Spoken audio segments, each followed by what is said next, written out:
let me clarify for the audience also. When you say prices, this is like a relative term. There is no currency in the system. It's just like you're allotted like maybe X units. So you can think of it any way you want. There's almost no currency right now, right? People use credit cards. Okay, sorry, go ahead. That's a really bad take. Okay. That, I gotta say, was not a helpful answer. Yeah, that's a slightly embarrassing moment there. Yeah, like, oh, they're using plastic rather than cash. Like, you're still paying prices and thinking of relative prices and planning your weekly consumption. That was just, strange choice. And you notice he didn't even push back. He just kind of smiled because he knew he didn't have to push back. I will put that one in Destiny's column for sure. Hey, we got to call him as we see him, guys. Yeah, fair enough. It just seems like obviously, I didn't understand. They know it's not ideological because it produces these results I don't like. That's what it seems like. When you talk about, you're ideologically opposed. I think the standard interpretation of that is conflicts with minority preferences. Maybe he was trying. Maybe Michael was. No, wrong. The reason why I clarified that is because I'm trying to come at this debate in the best faith possible. When you say that somebody is ideologically opposed to something, it makes you sound like a partisan hack. That's usually when people say that, like, oh, you just don't like this because it's against your ideology. That's why I tried to clarify to let Michael Albert know. I'm not just saying that you're like ideologically opposed because you're just some hack, but that you're opposed because you have like a broader set of preferences or a system you're appealing to, and this runs contrary to that. That's why I clarified that. You see, even Ben here is going to admit, he's about to admit that, like, Destiny brings up a good point. It's going to be really hard to evaluate what the onerousness. How does that mean? But he's got to. I like how every time they want to give me a point, they have to caveat it like 50 times. Like, but yeah, so I can see how somebody could misunderstand what Rob was saying about economics and ideology, but I also think what he said was correct and important. So I'll throw to Rob in just a second to speak more about that if he wants to. But I think the distinction, as I would understand it, is the point is not that there's no value to any of the formal tools that you use when you study economics, or certainly that there's no like empirical component to some economic research that's important and valuable, illuminating. It's that economics, I'm sorry, this is true, is not physics. It's not, and to be fair, like most social sciences, none of the social sciences are quite physics, although I'd argue that economics is on the extreme other end. Because physics, biology, chemistry, these sorts of sciences, it's not that there aren't internal debates within them. Of course there are, right? Like you can always find like Stephen Jay Gould going back and forth with Dawkins about punctuated equilibrium versus steady state evolution, or whatever. Physicists arguing about string theory and how to make special relativity and quantum mechanics compatible and all that stuff. So there are these debates within every field, but broadly speaking, most of these scientific fields tend to converge on broadly agreed on theoretical frameworks within which these debates happen. And economics just doesn't. There are very intense debates within economics about the most basic parts of the theoretical framework, and there does seem to be a lot of maybe it's a big coincidence, but there does seem to be a lot of alignment in many cases between what people's political preferences are and which of these theories that they have, right? I mean, like somehow or another, people who are. It makes me incredibly sad that somebody that is a philosopher would buy into such a stupid dichotomy between STEM and social sciences. I would expect if anybody would have a better take on this, then it would be. Then I would hope it would be somebody that has a PhD in philosophy. How utterly disappointing. Social democrats who want to ramp up spending seem to be much more likely than libertarians are to believe in modern monetary theory, and somehow or another, libertarians seem to be much more likely to believe in Austrian economics, than social democrats are. And that's not to say that there aren't exceptions or there aren't people with unusual combinations of views, but it does mean that I think it's justifiable to be a little wary when economists or people who are just economics fans say, "Oh, you have to believe X, Y, and Z because it follows from this theoretical framework in economics." Yeah, indeed. Yeah, that's like a major part of it. And, I mean, obviously we're speaking sort of off the cuff last week, but just to say, like looking at economics and holding up to like the real sciences, like the natural sciences or the hard sciences, like people sometimes say, physics and chemistry and biology. I can say with a little bit of confidence about this because my undergrad was actually in biology. That's what I did my bachelor's in. But biology, what are you going to do with that? Be a doctor? That's embarrassing. You should teach at a community college, I told myself. So I can fill that dream instead. But it's actually a good way to get into the social sciences, is studying the natural sciences, because it lets you realize like what it means to call something a science and what counts as evidence and what like a real argument is. I remember Chomsky always says the same thing because he obviously comes out of sciences himself. It's kind of interesting. We have like a number of extant economics schools today. The various Keynesians and neo-Keynesians and post-Keynesians, and more conservative ones, your neoclassical synthesis, which is a broad spectrum, and more conservative Austrians, and you have Marxist economists and so on. It's kind of like what Ben said. Like the real sciences, they go through big changes, and sometimes we even call them revolutions over time. But they never like completely throw away the previous stuff. Like we go from the Newtonian to the Einsteinian view of like big scale physics. It wasn't based on throwing out Newton. It's making changes based on specific relativistic conditions. It builds. Relativity completely throws out Newtonian mechanics. It completely and totally subsumes and is a total rearrangement of how we understand. Where is Artemis at? Like, general relativity and Newtonian mechanics are incommensurate. It was a complete and total paradigm shift. Was it not? Where is X Artemis? We still use classical mechanics a lot. Yeah, we use it as like a shortcut. But if you're actually doing work in the field relating to like any type of physics, I can't imagine that even like architecture, you need QM for that. You do for microprocessor architecture. Bitch! builds, it discards some things, but it's all about building on the edifice. In economics, yeah, we have fundamental disagreement over macroeconomic issues, microeconomic issues, how the system works, how markets work, and then we don't make any movement toward consensus on those issues. Is kind of the big thing. Like even the sciences that are struggling to understand something make some slow advances over time. In economics, everyone's still yelling past each other to a significant extent. There is like a broad mainstream body of economists who sort of work for business and government and tend to do much of the teaching jobs, although every kind of weird economist can find some niche in academia, as I myself have discovered. What it means you realize is these things tend to map pretty closely to people's political or just broader social ideologies. And that's right, like there are exceptions. With individuals, you get every kind of weird combination and figures who transgress the usual boring boundaries. But that doesn't negate the fact that we can clearly see these sort of political tendencies. And folks, we're here to look at this debate, but just to say, if folks want to dig a little bit more into these issues of economics, I really recommend the late Ed Herman's book, Triumph of the Market. He has an article in there, I bet you can find it online too, called Economics, the Politicized Science, which I thought was very thoughtful and gets to a lot of these issues. Herman, of course, was Chomsky's co-author on the original Manufacturing Consent book. And also, just for my part, I've got a thing where I talk about economics a little bit, and just again, try to compare it to the sciences, look at where we do some evidence-based, like data-based work in economics, which is more within the scientific ethos than like what the neoclassicals or especially the Austrians do, which is just pure thought experiment, which I wouldn't say useless, but it's kind of useless. You can thought experiment your way into any goofy conclusion, But it is like it tends to map on people's ideologies, and so these economic schools they tend to focus on completely different subjects about what's important. Frankly, to me, when I look at economics today as a broad field, it resembles more, at least my understanding of philosophy.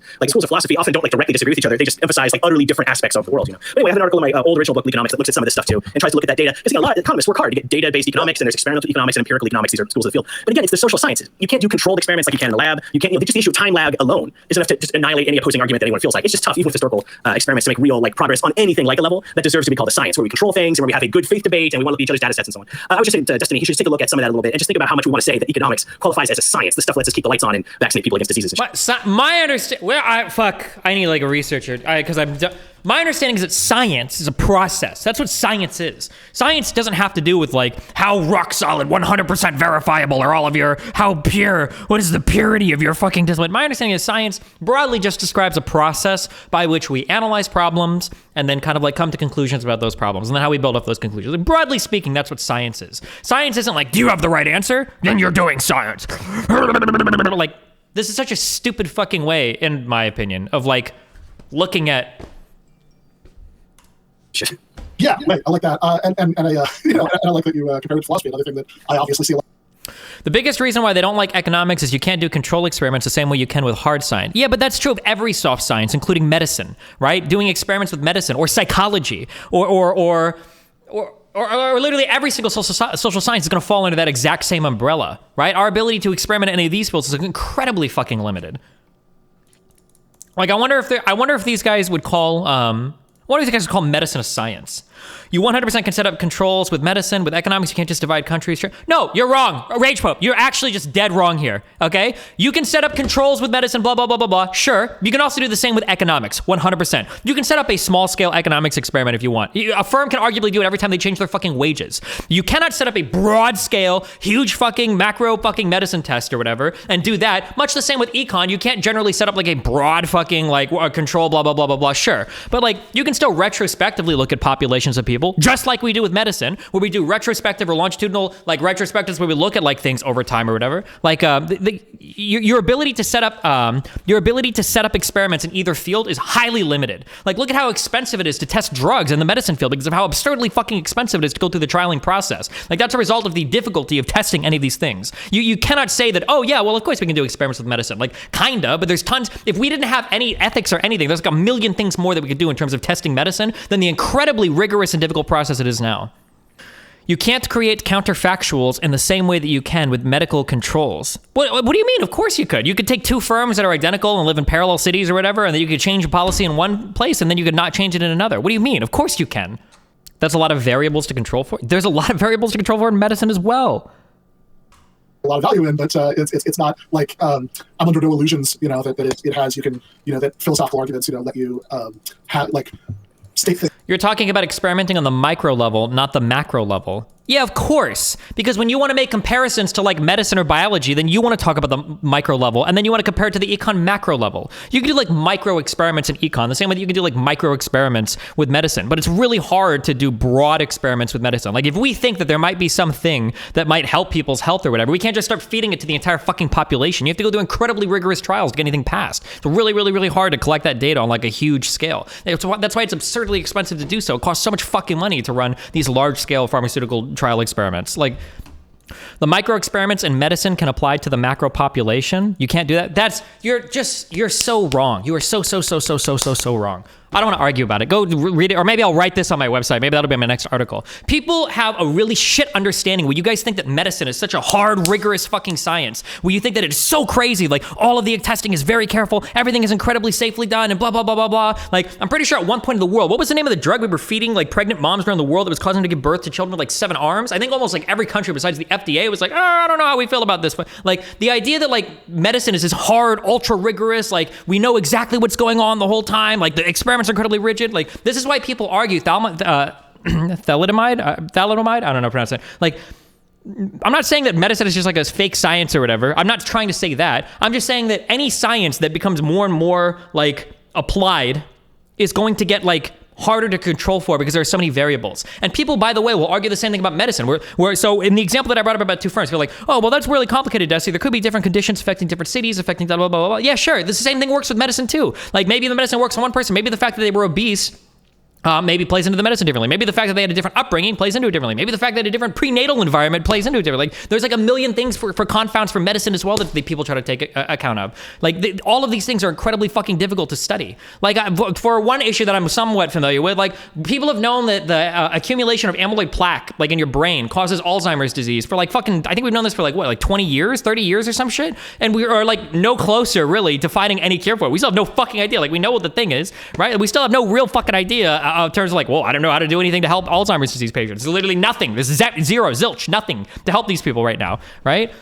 Or even when it comes to like building muscle, most people, if I were to ask chat, like, how do you build muscle? Most people in chat don't even know the right answer to that. Like, what is the actual process? And I don't even know if that's ultra well understood right now in biology, which is something we would think is like pretty simple. It's like, oh, well, lots of people know how to build muscles. Like, like, people just overestimate so much. People overestimate so much what they think like biology or medicine knows, right? Everybody is spamming the micro tears argument. It's not micro tears. I think the current idea is that it's metabolic activity that occurs in the muscles. It's not actually just tears, because I believe that the current research says that there's zero correlation between more tearing and more muscle building. I think that the current thought is metabolic activity. People think that we have these such great understanding of things. They drastically overestimate some of these scientific fields because they're called medicine or they're called biology or whatever. Like, oh, okay. Yeah, we don't even know why we sleep. We don't even know why we need sleep right now. Things with the sort of epistemic authority, that you get from doing laboratory experiments and things like that. There's always going to be more room for reasonable people to disagree. It's not that Rob doesn't think that people, the students are learning valuable things in classes, that he teaches, but it's that like we just, especially when people say, I wouldn't agree with those people saying econ isn't a science, but researching econ is way more difficult than even medicine. I could agree with that. Yeah, sure. I think that in terms of like what you can control for and what you can set up experiments for, econ is definitely harder than medicine. I would agree with that for sure. But science is like a process of approaching and solving problems, or empirically driving your way towards figuring out like what's going on and like reproducing results that show that you have some empirical. The science is a process. It's not like it's not like the purity of your discipline or some stupid shit. Like, you could approach a lot of things in a scientific way. Like, if you wanted to be a better guild leader in your WoW clan, or if you wanted to be a better corp leader in fucking EVE, like, if you started to write stuff down and try different things in one area or another, and you're recording the data, and you're trying to use metrics to figure out, like, what people are more responsive to, and you're tracking those, right? This is like a scientific process. That doesn't mean that, like, EVE is science or whatever, but, like, I think science is like a way of approaching and solving problems. Yeah, there's a lot of conflicting shit in econ. There's a lot of conflicting shit in psychology as well. But these guys will probably bite the bullet and say, oh, well, psychology isn't a real science either. But I wonder if they'd say the same for other social sciences. What about like gender theory, right? What about like anthropology? Like, are you going to say that these aren't sciences now, or like? A lot of people, for paleontology even, which I think people would consider to be like a rigorous science, right? For paleontology, the way that people go by like figuring out like the age of a campsite is somebody will find like a fucking burnt, like a burnt thing that maybe was a pipe, and then they'll try to like radiocarbon date something like nearby, and then they'll say like, well, this probably belonged to this, and like maybe this thing was together, and we're gonna go ahead and just group these together and hope that like this is the same thing. That's why sometimes you've got like some site, you've got some sort of site where it's like, oh, like a campsite that was previously estimated to be 100,000 years old, actually 3 million years old. And the reason is because they decided to do the grouping different or whatever. That's an incredibly basic thing, but like, once you start to get outside of like fucking physics or chemistry or math, if you call that a science, right? Once you start to get outside of like these things, then stuff becomes incredibly like difficult to measure exactly. Archaeology, not paleontology, sorry. This doesn't mean shit. Not understanding something doesn't mean it's not a science. The issue with economics is that models don't apply. Some model must apply unless you are like, I don't even know what type of like epistemic view of the universe you can have that no model applies or can that can explain any type of human behavior, okay? And economists treat economy as a math problem when it is more of a social issue. Social issues are all of this stuff should ultimately be able to be reduced to math problems. They might be like incredibly complex, but like we should be able to graph or chart or predict human behavior in some way, size, shape, or form. We can do it for really simple stuff, but obviously more social issues mean more variables, meaning more difficult to predict. Maybe even approaching that P equals NP area or whatever, but... Okay, fuck. I think a lot of these models probably latch on to certain aspects of a very complicated reality, but like, when people have these like very simple a priori models, and they say, oh, if you understand economics, you would know that, blah, blah, blah. You should always take that with like a lot of salt. And I also really like what Rob said about how it's economics is at its best when it treats itself as a social science and is in the business of like actually looking at the empirical data. Exactly. And I don't particularly mean to cast aspersions on philosophy with that. I just feel that my field needs to be put in its place. The social sciences, which is itself kind of a goofy thing, but just to say real fast, Econ gets so much respect from people. I can talk to scientists and say I'm an economist and they go, whoa, an economist, interesting, which is just incredible. Like the field is such a mess. We fail to anticipate giant disasters like the 2008 finance crisis. That's not like a virus. Like that just came from our own shitty banks and weak regulatory systems, So it's a field that just doesn't deserve the huge amount of differential treatment it gets. That's all. And to answer Mr. World's question, it's a nice cheap green tea blend that I'm enjoying. So. It's earlier here. I can't, I drink later. And somebody asked in the chat, about like, look, obviously I'm a big fan of logical argumentation, but I also think that, okay, if you're arguing about normative things, about values, that's one thing, right? Because you're trying to figure out how to make your, what you value internally consistent. If you're arguing about things that have factual components, it's not that the logic chopping, can't help, right? But like you better have solid empirical information about the thing about what you're arguing at the foundation of that. So that's the distinction that'll make. So last week on Destiny versus Michael Albert, they got into a lot of Albert's. They got into a lot of the question of how it is that you should evaluate economic systems. So, like, what are the kind of criteria that we should use, to decide whether something's the best economic system that you could have. And as we were finishing up the first half last week, we were just starting to get into I think in the next part, right? It's been a week, a little fuzzy, but I think we're just getting up to the point where Albert is really going to to argue for his own preferred system. We've already got a little bit of that. He talked about how you want to take away ownership from capitalists, have workers control, but also how it's not good enough just to change the ownership relations because of the concern about 80% of people doing more menial tasks that are less empowering, and like 20% of people doing more empowering tasks, which means not just managerial tasks, which even like an elected manager might be doing, but tasks that involve interacting with more aspects of the workplace in such a way that if you were going to like workers' council meetings, you would have more to say about how the place should be run. That seemed to be what he meant by empowering. And so he's arguing for both having like workers' control, having workers democratically run the workplace, and also trying to find ways to give different workers a mixture of job tasks so so everybody's doing at least some of this more empowering work and they can more meaningfully participate in the internal democracy of socialized workplace. And and we were there was a lot of discussion about whether how much we agreed with that or how much Albert was putting the emphasis in the wrong place, and how much we think maybe like what you should really focus on is just having everybody be able to work fewer hours. So like rather than having a more empowering involvement in meetings about how to run the workplace, since after all, Rob's probably had more this experience than I have since my all of my teaching gigs with one except have pretty much been either being an adjunct like I was for years at Rutgers or sort of limited term full-time positions. So I haven't had to do too much of this, but I did have to spend like 2 years at a job where I had to go to faculty meetings like every month, and I just like at the ones that went over like 2 hours, I just wanted to shoot myself in the head, when they got out. And so I'm pretty like that quote that's always attributed to Oscar Wilde. Matt tells me to really say, but whatever, about how the problem of socialism is that it's too many damn meetings. Like I take that seriously, right? I would much prefer, I'm pretty comfortable just doing representative, workplace democracy, especially if that's combined with finding ways to change the economic structure such that we can all work less, and instead of being more empowered at work, we can just have more time and leisure, and to pursue everything we want to do in our lives outside of work. So that's where we left off last time. Either of you guys want to throw anything in before we watch the second half? I'm pretty much good. There is one thing that I did want to clarify because a couple of people had asked why we didn't focus at least for me, why I didn't focus quite as heavily on Destiny's arguments in the first half. And the fact of the matter was that there weren't a lot of arguments to focus on coming from him. This was a lot of Michael Albert setting up his system and Destiny listening. And I think when we get into part 2, we're going to see a lot more. $5 off. You're 100% right. People are treating Econ as a blanket field that explains everything when there are literally plenty of points in Econ where you would defer to sociological or anthropological explanations. Yeah, sure. People just like...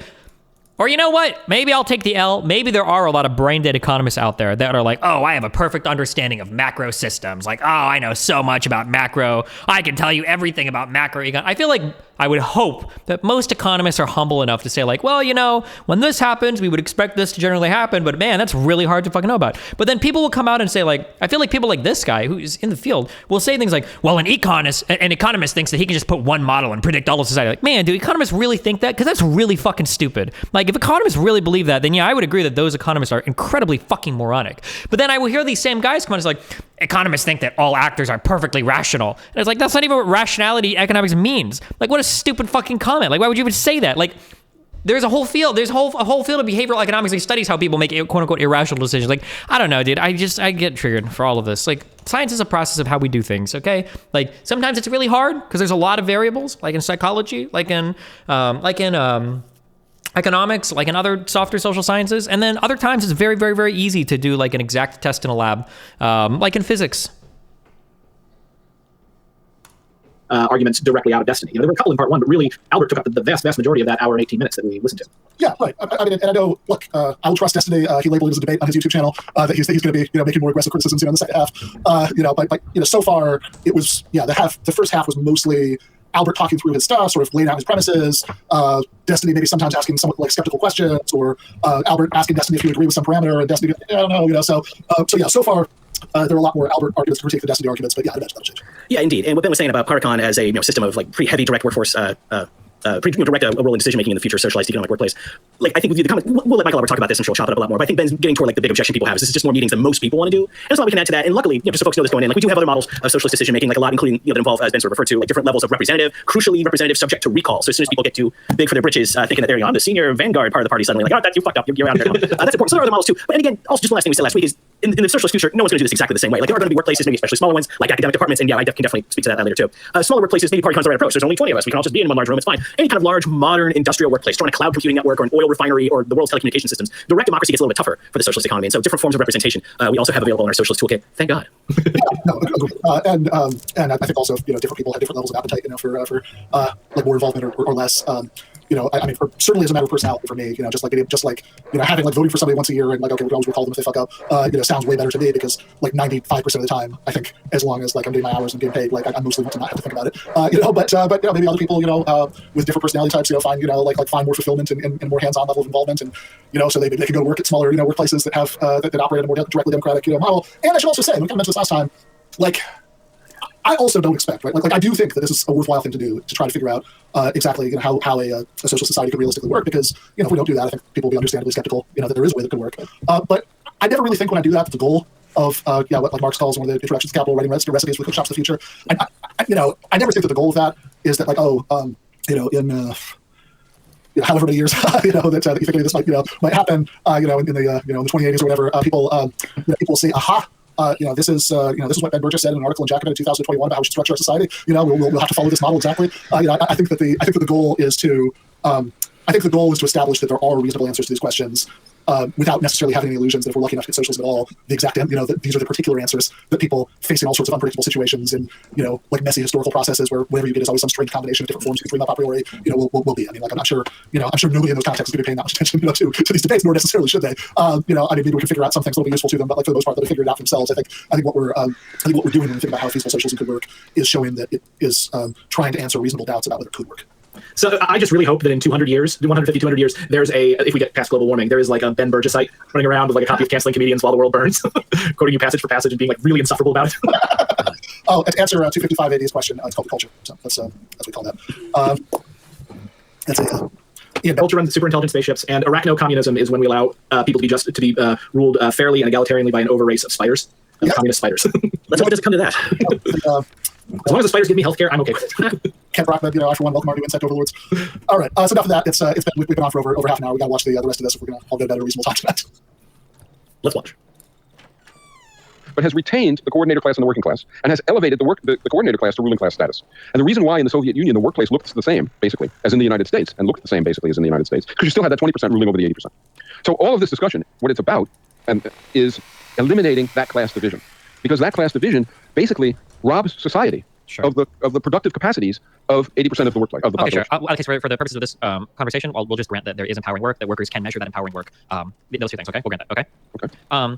So moving on, when it comes time to decide to like package these these hours of empowering and unempowering work together, do you think that any efficiency might be lost in an economic system where we no longer specialize our labor at all? So for instance, having doctors work in bathrooms or trying to train janitors to be doctors, like right off, yes. I mean, something might be lost, and then we have to ask if something is gained. So let's take doctors. That's the obvious example that everybody always takes. It makes good sense. Okay. So let's say we take surgeons, and let's make believe for the sake of discussion in our economy that a surgeon works a 40-hour week and does 40 hours of surgery. Okay, just for the sake of discussion. So in the change that I'm talking about, that would no longer be the case. So let's say the surgeon now works, 20 hours of surgery, and or even 15 hours of surgery, and various other tasks to create a balanced job complex. Okay. So have we lost anything? Of course we have.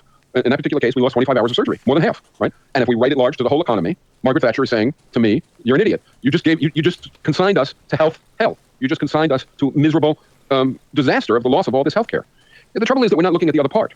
What about the 80% of people who now, by virtue of a change, right, contribute to doctoring, right? So I'm saying that 80% can more than make up for the time of prior doctors or people who specialize as doctors that's lost. Okay, so I'm a capitalist. Do you buy that or not? I do, but I think there's a third party then that we need to If you do, you're different than most folks. Well, no, I mean, like, I would acknowledge that the 80% that maybe gets to take part in more, I don't like your term empowering, but in labor that lets you flex creativity or do more varied work is probably going to feel better about their lives than But will they do a good job? Well, that's not as good a job as the original. So the third Really? class, I would Why say, don't you say that? because generally a lot of the higher education jobs require a degree of specialization, a type of training or education in order to be proficient. Why can't the 80%? I'm not saying that the 80% can do it in 20 minutes. Okay. But over time, the question is, why can't 100% of the workforce be contributing in a balanced way so that, the fact that no one is contributing 40 hours of surgery a week is made up for the fact by lots of people, instead of just those people, lots of people are doing 25 hours of surgery a week at just as high a quality. Well, I don't know if That's it's realistic or even desirable for all parts, for every single person to learn every single job at some company they work at. It's insane. It's impossible and insane, but I didn't suggest that.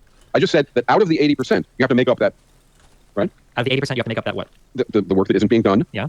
by the person who would have been specializing before. Okay. All right. So if you're in a hospital, say, and the surgeons are working 40-hour weeks, and we flash 10 years into the future or 50 years, whatever it is, right? And we look at the same hospital, it has the same number of people, and now the surgeons are working 20 hours a week, 25 hours a week. Well, did we lose half the surgery? And I'm saying no, because the other employees in the hospital are now doing that surgery, Sure. and the doctors are doing stuff that they were doing. Sure, but what I'm looking at is, so from a quantitative approach, in terms of hours worked, you're correct. The third group that I wanted to look at were consumers, though. So like, let's look at the consumers of healthcare. Because Wait, you're going to give me this already? Aren't you going to say? All right, here's what Margaret Thatcher would say. Margaret Thatcher would say, "You're out of your mind, Michael. You're a fucking idiot.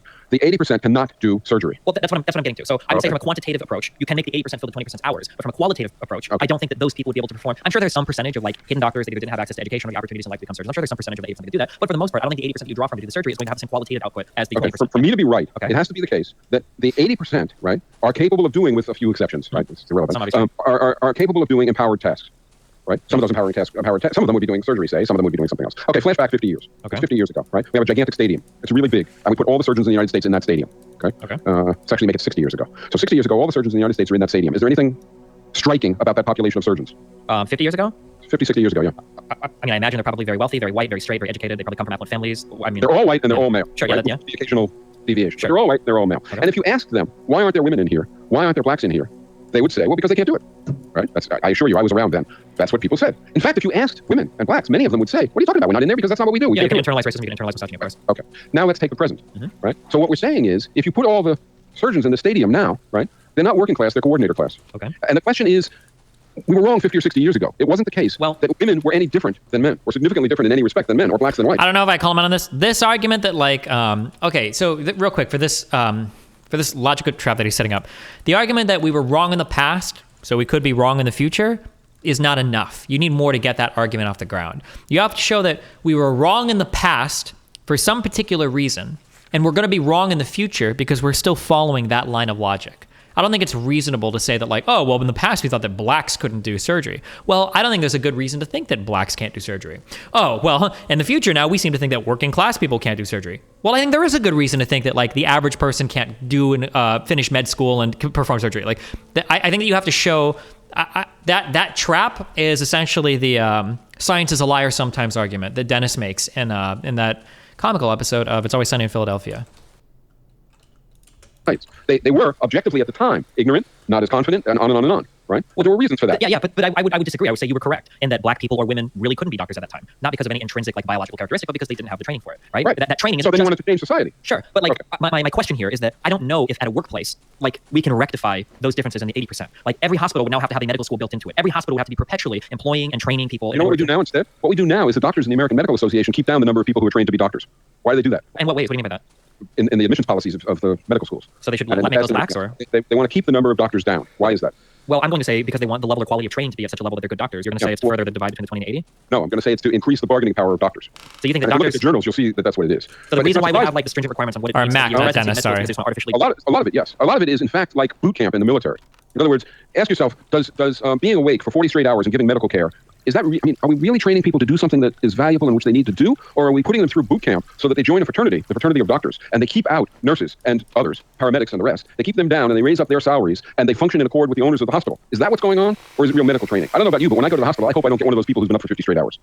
Yeah, I think he's right about this testing. I've heard like people in the medical profession, they call it like hazing or whatever, and they're trying to like phase it out, but there's like a lot of resistance. Hazing is a lot different. So like for instance, I've been like to study like we could shorten medical training, sure, but like even if we agree that we could shorten medical training, there's still going to be like a high level. Like if our current level of training is 100 and 0 is no medical training, then maybe we agree that could be shortened to like 70 or 80. But there's still like a huge bar that like I'm not going to be a surgeon in a year's worth of training, right? Fine, of course. And nobody said you could do this in a year, right? That's not the issue.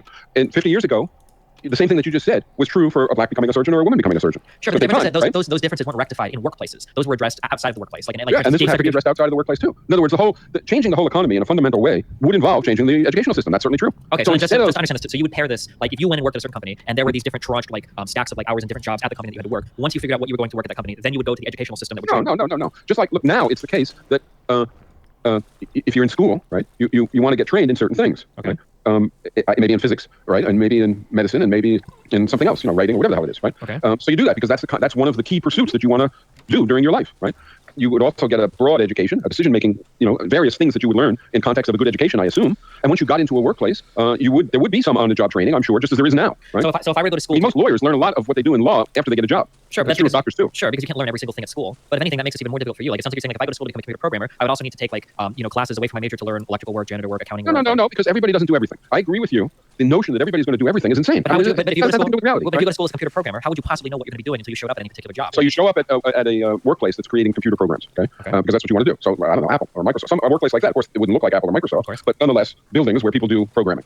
Okay, so in those buildings where people do programming, the programming work requires certain kinds of background and knowledge and experience, and and the cleaning work requires much less. That's true. You pointed that out. And so does various other tasks require much less. And so inside that workplace, you would be doing programming, and you would also be helping to clean up, and you would be also doing certain other things that would make for a balanced job complex.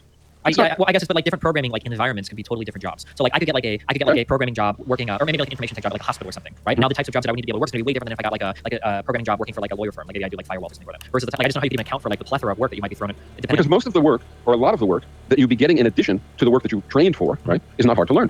Doesn't take particularly long to learn. You don't think it would be... Let me give you that example of South End Press again for a minute, right? So we were a bunch of people who actually had been in graduate school together in economics, okay? And we got together and we decided we were going to make a political press because we thought there was need for one. So we were going to do that. So we had to learn how to type. Is there any way to get to this area? We had to learn how to edit. We had to learn how to clean the place. We had to learn, and so on. There's various tasks we had to learn, some harder, some less hard. Okay, so we did all that. That's not beyond the human capacity. Remember that woman who learned how to do the accounting books? I mean, it's not beyond it. It's just like insanely inefficient. But I guess you're saying that the trade-off is everybody is happier than... Well, yeah, of course. Like as a business owner, like the first thing you learn is that like doing every job is literally the worst approach to owning a business, right? Doing every job is insane. Okay? Or even doing most jobs. Keep doing that. Doing a few jobs in a balanced mix, where what you've done is you've taken 80% of the population, right? And they are also doing empowered work. So they're doing conceptual work. So taking the women in 50 years ago, right? They're all of a sudden, their capacity to be doctors has been contributed to society. That's half the population. Their capacity to be lawyers or engineers has been contributed to the population. So you're unleashing all of that capacity, which... This is disanalogous, though, because when women became doctors, the idea wasn't that now women can do all of the menial tasks and be doctors. The idea was that we're replacing one type of work with another. We weren't adding on to the overall workload. We were replacing one type of work with another. I don't think that I don't think that fits. I don't know if I said this or not. Previously had been essentially stamped out, right? By an education. And so in this society, would literally every single worker be required at least like before your education at like at a college or university or whatever? Well, certainly educate in a good society, in a good economy. So such education would be free. Even when you make it free, though, not necessarily everybody wants to pursue those sorts of education. Not necessarily everybody does want to do it. But you have to if you go to a job and you're given one of these like slices of work that includes jobs that you need to be educated for. Presumably, what you can say, I think, is this. You would want the educational system to prepare people to be full participants, creative, capable participants, not everybody the same, right, in a workplace council, in some workplace. Now, the person is obviously going to gravitate toward one thing or another. Let's say the person is a musician, or for that matter, a ball player, or whatever it is, right? They probably are going to be quite happy to learn their skill and their approach and the knowledge that's associated with it, and to also be made a well-rounded person who knows how to get along with other people and can do other kinds of tasks that don't require a long time to learn. And that's what would happen.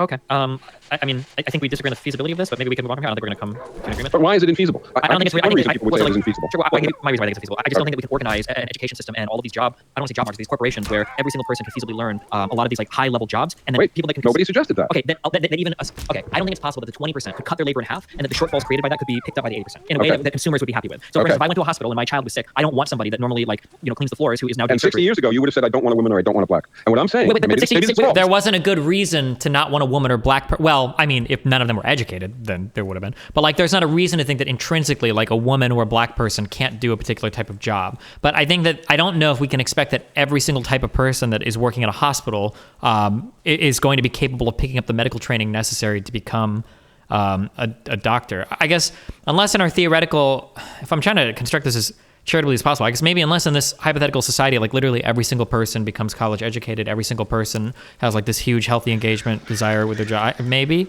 But then we run into this problem where like I feel like with a lot of arguments with these people, the issue isn't their system.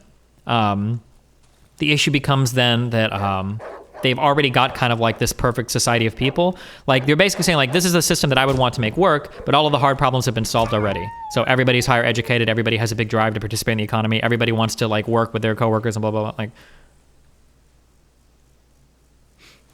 60 years ago, that would have been true too, because blacks and women didn't have doctor training. Yeah, but you didn't. Well, look, nobody is saying you want somebody who is not yet a doctor, right? But You would have said, I can't conceive of a woman getting training and becoming a doctor, of a black getting I'm training. not responding. I need to respond more pointedly to this because we're looping now.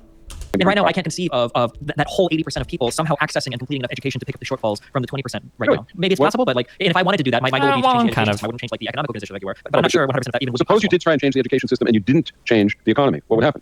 Well, that's a really broad question. What would happen? Like, Well, in 1969, the government, after the turmoil of the 60s, the government set up something called the Carnegie Commission to investigate. And what they wanted to determine was what the fuck happened. Why did this gigantic turmoil happen so that we can prevent it from ever happening again? This is the government and elites, right? And Carnegie Commission, corporate elites setting up this commission to investigate it. And it was quite interesting because they actually came up with what they thought was an answer, which I think it wasn't the only answer, but they were right about it. And what they said was, we were overeducating the population. Because of Sputnik, I don't know how much, but there was a big turmoil at the time around education. And all of a sudden there was an enlargement of public education and of the quality of education and the breadth of education and so on. And what they said was, the problem was that people were getting out of high school and they expected to have a life. They expected to have some say in their circumstances. And they encountered a world in which they realized they weren't going to have that. And so they went ballistic. And there was a lot of truth to that. Okay, Now, I guess their lesson from that, let me just finish for a second. Their lesson from that was, we have to stop what we were doing. We have to cut back education. We have to create more vocational schools, which are loud and noisy and huge rooms full of people to prepare people for work in a corporation. We have to, low-level work in a corporation. We have to cut funds to high schools. We have to segment people in high schools so we can be sure that a lot of people are coming out prepared to be essentially wage slaves, prepared to be filling working class jobs. Now, what you're pointing out to me is, Michael, you have the opposite problem. You have to get a mesh between education and the economy. They wanted the mesh to be that the educational system produced people ready to obey orders and endure boredom. You have to educate people who are ready to participate and to make decisions and to take responsibility. So and you're right. I do. So the two things that I would look at, and I don't know if I'm appealing, some fundamental appeal to human nature or something, or like the two things that I would work at empirically that, one I know is true, one I think is true. The first one, it seems like college students typically like to specialize. This is very anecdotal from my personal experience. Like people that are, for instance, like science, technology, engineering, math majors. These are people that enjoy specializing in their major classes. They hate electives. They hate that they have to take some English class or journal stuff, right? So already at like the education level, people don't even want to diversify there. And talking to other educated people, so like I have friends that are systems engineers, friends that are project leads, people that work at their particular job. So for instance, if you ask any engineer, any computer programmer, if you say, listen, I've got a really exciting thing for you, I'm going to promote you tomorrow to be like a manager, all of them would hate it. They don't want to do that. They don't want to be more empowered as a manager. They just want to work on like their computer programming. That's what their desire is. They don't want to be more diversified in terms of what they do. They have everything they like it, and that's it. Like I know that these two things, I'm confident in saying that these are generally true. Another thing that I know that makes me wonder on an empirical level for this, because obviously if I grant you that all this is achievable and we don't lose any like efficiency gains, or if we don't lose a bunch of efficiency, whatever, in your world it sounds pretty good. But I know, for instance, after NAFTA occurred, I believe the Clinton administration set up like a commission to kind of analyze like what happens when we try to retrain people for jobs. It's a big question that a lot of globalists have no good answers for, which is when people lose jobs in your country because you send work overseas or to other countries, what do you do with those people? Sure, your consumers get cheaper prices, but a lot of people lose work. Well, if we spend money to retrain them, what does that look like? Now, as far as I'm aware, at this level, the empirical data shows that retraining people is a huge waste of money. You're better off just giving them the money verbatim. Once you reach like 40, 50 years old, you're not going to retrain to be an engineer or a computer programmer. Like people like to specialize in their labor. Now, that's just a general takeaway that I seem to have from those two little bits of information. I'm trying to think of more, but it seems like when people do like types of work, they like to specialize, they like to have their thing, and they do it, and that's it. And trying to diversify the whole workforce seems like a fantastical idea. But you keep having in your mind, I think, this image of employees being very broad, doing these huge array of things. I'm not suggesting anything like that. I'm suggesting that they're doing a mix, but that doesn't mean it's a mix of 100 different things. It means there's one thing that they maybe specialize in. Not everybody does, but Okay, something that I need to do a better job here is I keep using broader language than what Michael Albert is using. I think that it still applies to my point exactly though, because Michael Albert isn't saying, well, every single person at every job will do every job at the job. He's saying that there'll be like tranches of jobs. That doesn't really change my argument at all, but I'm speaking too broadly, and then Michael Albert keeps jumping onto that like really broad point. I need to be a little bit more clear, and then Michael Albert is not doing a good job at picking up at what my issue is, because my point still stands 100% even if I'm more clear in my language there, but he keeps jumping onto that. Well, hold on, I'm not saying, I think we've looped around this topic like 3 or 4 or 5 times at this point. But I agree with you. Lots of people would. Okay. They might specialize in writing songs. They might specialize in science. They might specialize, whatever it is. I agree with you. So that's the thing that they get their dignity and fulfillment from in the empowered sense. And then the rest, why do they do the rest? Well, they do the rest because it generates a society which is equitable. It generates a society in which you don't have these class struggle and class hierarchy. It generates a society in which you don't have, like in the United States right now, working class communities that are devastated and which, they're just devastated. Most people don't realize how bad this situation is. That's part of what's created the Trump phenomenon. So you opt for. I mean, why do people opt to change society so there's less and hopefully no racism, or less and hopefully no sexism? They do it partly because they believe it's right, partly because it will help everybody to free up and utilize those capabilities and talents from those people, and partly to eliminate the tremendous tension and hostility that exists between these constituencies that have differential amounts of well-being and resources and everything else. That's why you would work to get rid of class division also. Okay. And then I'm guessing that for these 20% of people that probably wouldn't want to like differentiate their work, whatever, you would just vote them out basically, and they would be forced to kind of.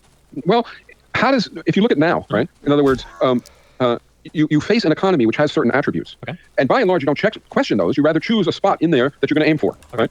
Okay. Well, that's what would happen in a participatory economy. There would no longer be non-balanced jobs. Well, in a participatory economy, though, your best types of jobs are never going to be as good as the best types of jobs in this economy. So, for instance, if I wanted to be a doctor full time, I no longer have the option to do that. That's correct. There are other questions about like. That's correct. So 20% of the workforce, right, doesn't get to have optimal circumstances, while 80% of the workforce has subordinate circumstances. Sure. Do you ever worry that produce a degree of equity? Do you ever worry that degree of equity that's being created there might preclude you from some people being able to pursue things full time to pioneer things in fields or whatever? Or would you say like Einstein being? Would you just say the other 80% would make these same discoveries or whatever? There's two things. There's two things I would say. First of all, there's a lot of mythology again. So Einstein was working as a real patent office clerk when he did all of his big stuff, or most of his big stuff. And when he was a full-time physicist later, he did nothing comparable. So there's a lot of variables that affect things like that. But you don't think maybe Einstein? Fuck, is that true? I feel like on its face, I feel like I shouldn't have accepted that. Is that actually true? Did Albert Einstein's huge contributions to the field of quantum mechanics and everything, did that only come, or relativity, did that only come while he was working as a patent clerk and he did nothing when he was dedicating his life full time? Is that actually true? Destiny, it's only true for Einstein. How much time was he working at the patent office versus working like his job doing like physics? Was he doing like 2 or 3 hours a week while he was like doing math full time or whatever? Or not true for modern physics, we need specialized researchers.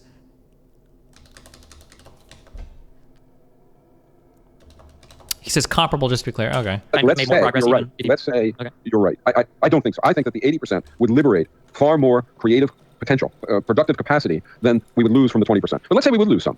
Okay. Let's say we would lose some. What do we gain? We gain equity. We gain an end to all of the class struggle and class conflict. We gain the hatred that exists, and it's real, between working class people in that 80%, and the 20%. I first encountered this when I taught in a prison, and I was teaching in the prison, and most of the people, partly it was black-white. There was a lot of that, hostility, but almost everybody was working class in their background. And I was teaching about the system we live under, and I was teaching about capitalism and about owners and stuff. And I was much younger, and I was struck by the fact that there was no anger. That when I would talk about somebody who owned a workplace and was worth, $100 million or $300 million, nobody got very excited, right? And then later, I would talk about doctors, and lawyers, and engineers, and all of a sudden there was all this passion in the room, and all this anger at people who treated them like they were dirt, and like they were fools, and like they had no efficacy. And I thought about it for a while, and I realized that most working class people never come into contact with the 1%. They never are dissed directly, personally, by the 1%, but they have a whole lot of experience with the 20% all the time. And not only that, they not only have this class antagonism toward them, for good reason, I think, but it's structural. I'm not saying the people are bad people, the 20%. It's structural. But they not only have this antagonism toward them, but they want their kids to become them. That's the plight of a working class person in the United States oftentimes. They hate the doctor, they hate the engineer, they hate the manager, and they pray that their kid will be able to get into college and go and become one. So to be clear, just to be super clear, this is like a very good story and like a very compelling narrative. But like if we actually think about like what's going on, right? Like a working class person doesn't hate the job of doctor, the job of lawyer, whatever. They maybe have had some bad run-ins with them that make them feel like those people are assholes, but they don't want their kid to become like somebody that they're going to hate. They just want their kid to become somebody that's wealthy, that has like I don't think so. I don't think so. I think they're far more sophisticated, and they understand that the person who they don't like and the experiences that they've had. I had one person describe it to me this way. They said, you know how when we walk down the street, it was a black guy, when I walk down the street at night and there's a white person walking the other direction, the assumption is that I'll step aside. That's just the assumption. This is 50, 60 years ago, right? The assumption is that this person doesn't have to change where they work, but that I'll step aside. And he said, what you don't realize is that when I walk down the street and the person coming in the other direction is, now he didn't use the term coordinator. Kind of true. It's also more interesting to think about the fact that almost every major discovery or big scientist did all their shit before they were 40, but we often think of them as being old sage types or something. That's something that I would believe, because people will make like their huge groundbreaking discovery in their late 20s, early or mid 30s, and then they get too stubborn, and then they like fuck off, and they're too stubborn against like what furthers their research. If I think I'm right, because Einstein did relativity, but then I think, didn't Einstein spend the rest of his life hating quantum mechanics? Like he said, it was all everything having to do with QM was garbage, and he just didn't give a fuck about it, and it was bunk science or something, or he just didn't engage with that at all. Where is X Artemis? He's the only one in chat I trust for this.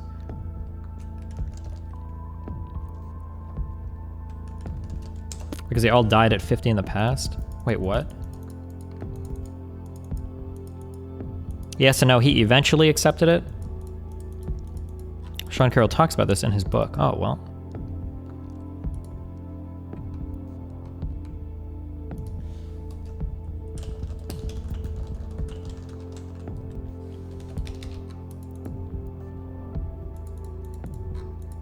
Everything Chad has said about Einstein is wrong. Nice.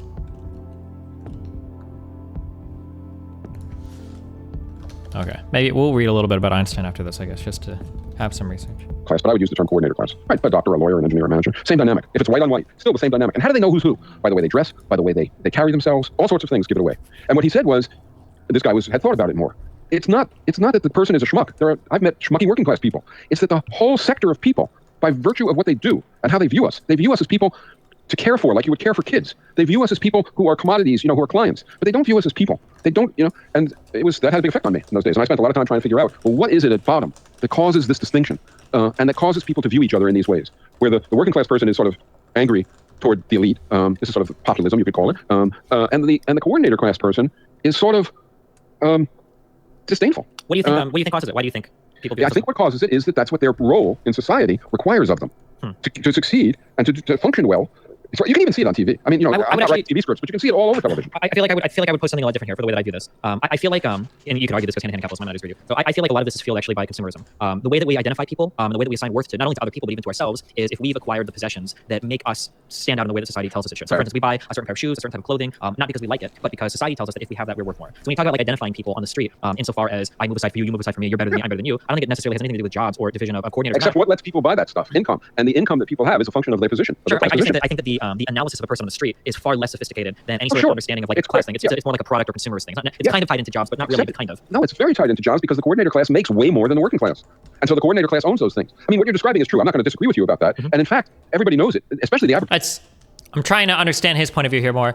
It's a little annoying because earlier I think I pressed on this and I think he said, oh, mushrooms appear during night. I think he said verbatim, no.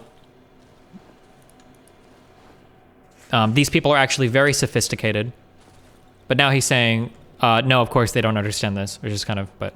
Advertisers. So when you want to sell a product, it's rare, it's not unknown, right? But most of the time, what you're saying is this product will deliver status, this product will deliver freedom, this product will deliver sex, this product will get you a girlfriend or a boyfriend, this product will deliver what's missing in your life, right? Which tells us something about our lives. I mean, just watch 100 ads in a row and you'll discover something about life in America. What it is that people crave and don't have, and then they try and get it by buying this crap that doesn't, and never intended to, fill those needs, because you don't want to fill those needs, you want people to keep buying. That's a sidebar, but it's part of the whole system. I agree with you. I mean, the system that we live under, it's not. Imagine you were put in jail tomorrow, right? All right, so you're in prison, and imagine the prison has a commissary. Let's go and buy products basically. Okay, so you go in, and it's your first day in jail, and you get to go to the commissary, and you look around, and everything is crap, and you don't want anything, right? So you're pissed off, and you go back to your cell, right? A week later, you go in. Maybe you still are that way. A month later, you go in. You're no longer that way. Now you see these array of stuff in the commissary, and you want some more than you want others. Why? Because it's all that's available, and so your taste. If you want to be depressed all the time, you keep wanting what's available outside the prison, right? Some people probably do that. But if you're sensible, you sort of remold your taste a little bit so you can get some pleasure out of the crap in the commissary. Now, I actually think that that's what everybody is doing all the time in the United States. Oh, we're finally going to comment. Oh, I forgot these guys are listening. Hi. Ben, you're still muted. All right, that was my fault. I did not mean to pause it there. But it's probably not that time. It was an accident. I said that we were going to wait until we got through the balanced job complex and specialization stuff to pause again, but they've been on balanced job complexes and specialization for a long time. So it might not be a terrible place to stop to talk a little bit anyway. So I think I'll be interested to hear what you guys think. I guess. So there's a thing that came up in passing about retraining laid off workers that I think is worth touching on. But on the main subject, which is that part of participatory economics, as Albert sees it, is having everybody having balanced job complexes. I mean, I like Albert. I've interviewed Albert. I think he's an interesting guy. I'm actually I'm teaching class at his online school, Social and Cultural Change, in April and May. But I do think that at least tactically, he's making a mistake here above and beyond the substantive criticisms of his views that we talked about earlier. Because, I get it, right? I mean, I think the first time I ever did one of these things, or almost the first time, I've done like a couple of random debates with people, some guy with a YouTube channel with 100 viewers or something. But just for the first time I did one of these things 2 years ago, I was on Dave Smith's show, Part of the Problem. And I think on there I kind of did what Albert is doing here, which is just being like way too professory about it. There's some value in this kind of format to get into the point and argue for things in a more straightforward way. So that said, I think Destiny's also misunderstanding a lot of what he's saying, and a lot of the the sort of ways he's trying to push back, miss some important points. So wait, missing what? You have to say something. Where's the substance? As I understand it, right, Albert's not saying that you're not going to have specialization. He's not saying everybody's going to do everything. He's not even saying, right, and this seems to be the point that Destiny was getting at with the stuff about people taking classes in their majors versus electives, that everybody has to train in multiple specializations. As I understand it, what he's saying is that nobody can have a job where all they do is the skilled thing that they're trained for. That's true. So you can't have a job, if you're a doctor, right? If you trained as a doctor, you can't have a job where all you do is perform medical tasks for 8 hours a day, which, as we discussed last time, is not actually what doctors do anyway. But pretending that it was, right, that they didn't spend hours a day doing paperwork, that you couldn't be a doctor and just do that. You'd have to be a doctor and also spend a certain portion of your day doing doing unskilled tasks. So it's not like you would have had to take, it's not like you would have had to take extra classes in college so you learn how to change bedpans. Presumably on the job training would be fine for that. It's just that you would be doing both of those things, so that the more skilled or empowering, in Albert's terminology, work would be spread around more, and everybody would be doing at least some unskilled labor. And there's a lot of talk here, like the doctor example. I don't know. Actually, maybe this is a good time to throw you guys. It sounds like Ben doesn't want to say that he doesn't like Michael Albert's arguments as much here, but he's like really doesn't want to say it. Rob, do you want to go first? I do have something I want to say, but I want to. Yeah, well, I have sort of two reactions. Yeah, and the very first thing I want to say is, I'm about to criticize Albert a bunch, and I think we all are here. So just to say, like, Albert's done a lot of cool work before Paracon, which we should add. Paracon was developed with Robin Hahnel, the great leftist economist. We should mention him again. Really great economist with a lot of good books.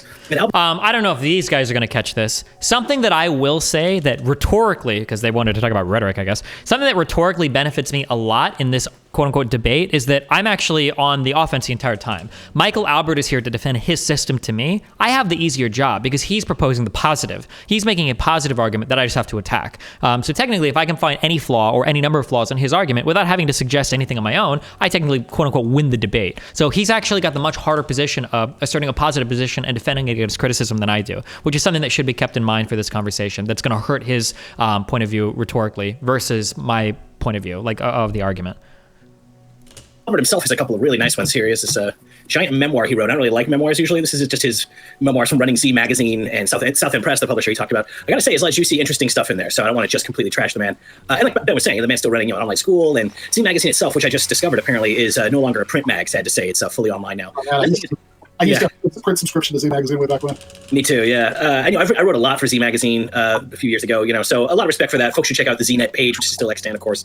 It's very cool. But yeah, like Ben said, this is a pretty, what I was saying to the other guys here in the chat was, this is more of like a professory approach. This is like, and now what do you think about this? And what's your, there's a little bit long on Socratic dialogue and a little bit less of YouTube owning is a diagnosis you could perhaps make. And again, that's kind of a gross thing, but again, we talked about this last time and it's come up on the show frequently. It is a debate. It's stupid as it is, it's partially showbiz. You kind of need to be fun and get your singers in. And I wish they would have chosen like a debate of me against Nick Fuentes or something, because the type of blood sports, because these guys, that's really what they're looking for. These guys are looking for blood sports here, and that's not at all what this conversation is. Like, Michael Albert was an incredibly, even if we're missing each other a bit, both of us are a little bit on some of these points, like Michael Albert is a good faith interlocutor. He's not trying to own me. He's not trying to get points. He's not trying to win or dominate a debate. He's just interested in positing like his moral system and then defending the merits of that, not moral system. He is positing his economic and societal organization, and then he's defending that. That's all he's really trying to do. There is no big like owner shit going on here. That's not what's happening right now.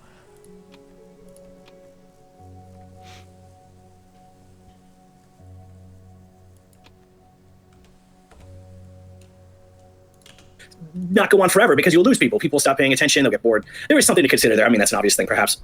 But also, the other thing I'd say is, like we got to earlier, like the issue of specialization and balancing work just based on the work you do. I mean, there's a real truth in power econ, which is, when you have power as a doctor or an attorney or an engineer or an academic, like the tendency is for you to have that job, and other people, clean out the trash and do the more menial or often blue collar jobs that are associated with it. But there are other ways of bringing in justice into that work environment. Last week, Brenton brought up the perhaps more workable and more easily accepted idea where if you have a shittier job, you get more time off, or you get to go to the socialized beach houses that we have, or that we took away from Michael Bloomberg because he goes to them twice a year. There are just lots of other fun ways that you can balance out drudgery in jobs that tend not to have the ability for fulfillment that a lot of professional class jobs have, sort of. Besides having everyone, do the menial work. And why would you even suggest this? I'm not doing it Warzone right now. I love you though. Why would you even suggest this when this isn't what the whole point of what Michael Albert is saying isn't about like giving time off to lower class workers. The point about participatory economics, is that he wants to make it so that everybody's doing empowering work. Michael Albert isn't saying let's take lower class workers and just give them more time off so they feel better about their shitty job. It's the idea that everybody can do some sort of empowering form of labor at their particular workplace. That's the point. So this suggesting like, oh, well, other people have these suggestions, that's great, but that has nothing to do with this conversation. I love you, Canute. The fun, interesting, engrossing work in their own workplace. So I just want to refer to that and remind people to check out ZNet. Fair enough. It was really funny because I'm sitting there, and this I think is showing you guys are older than I am, but I I'm thinking, I'm like, Z Magazine, I don't really remember that. And then you're like, Z Mag, I'm like, oh, Occupy, yeah, now I remember it. So it shows, yeah, I think you guys are a few years older than me, but I remember ZNet very well from Occupy Wall Street.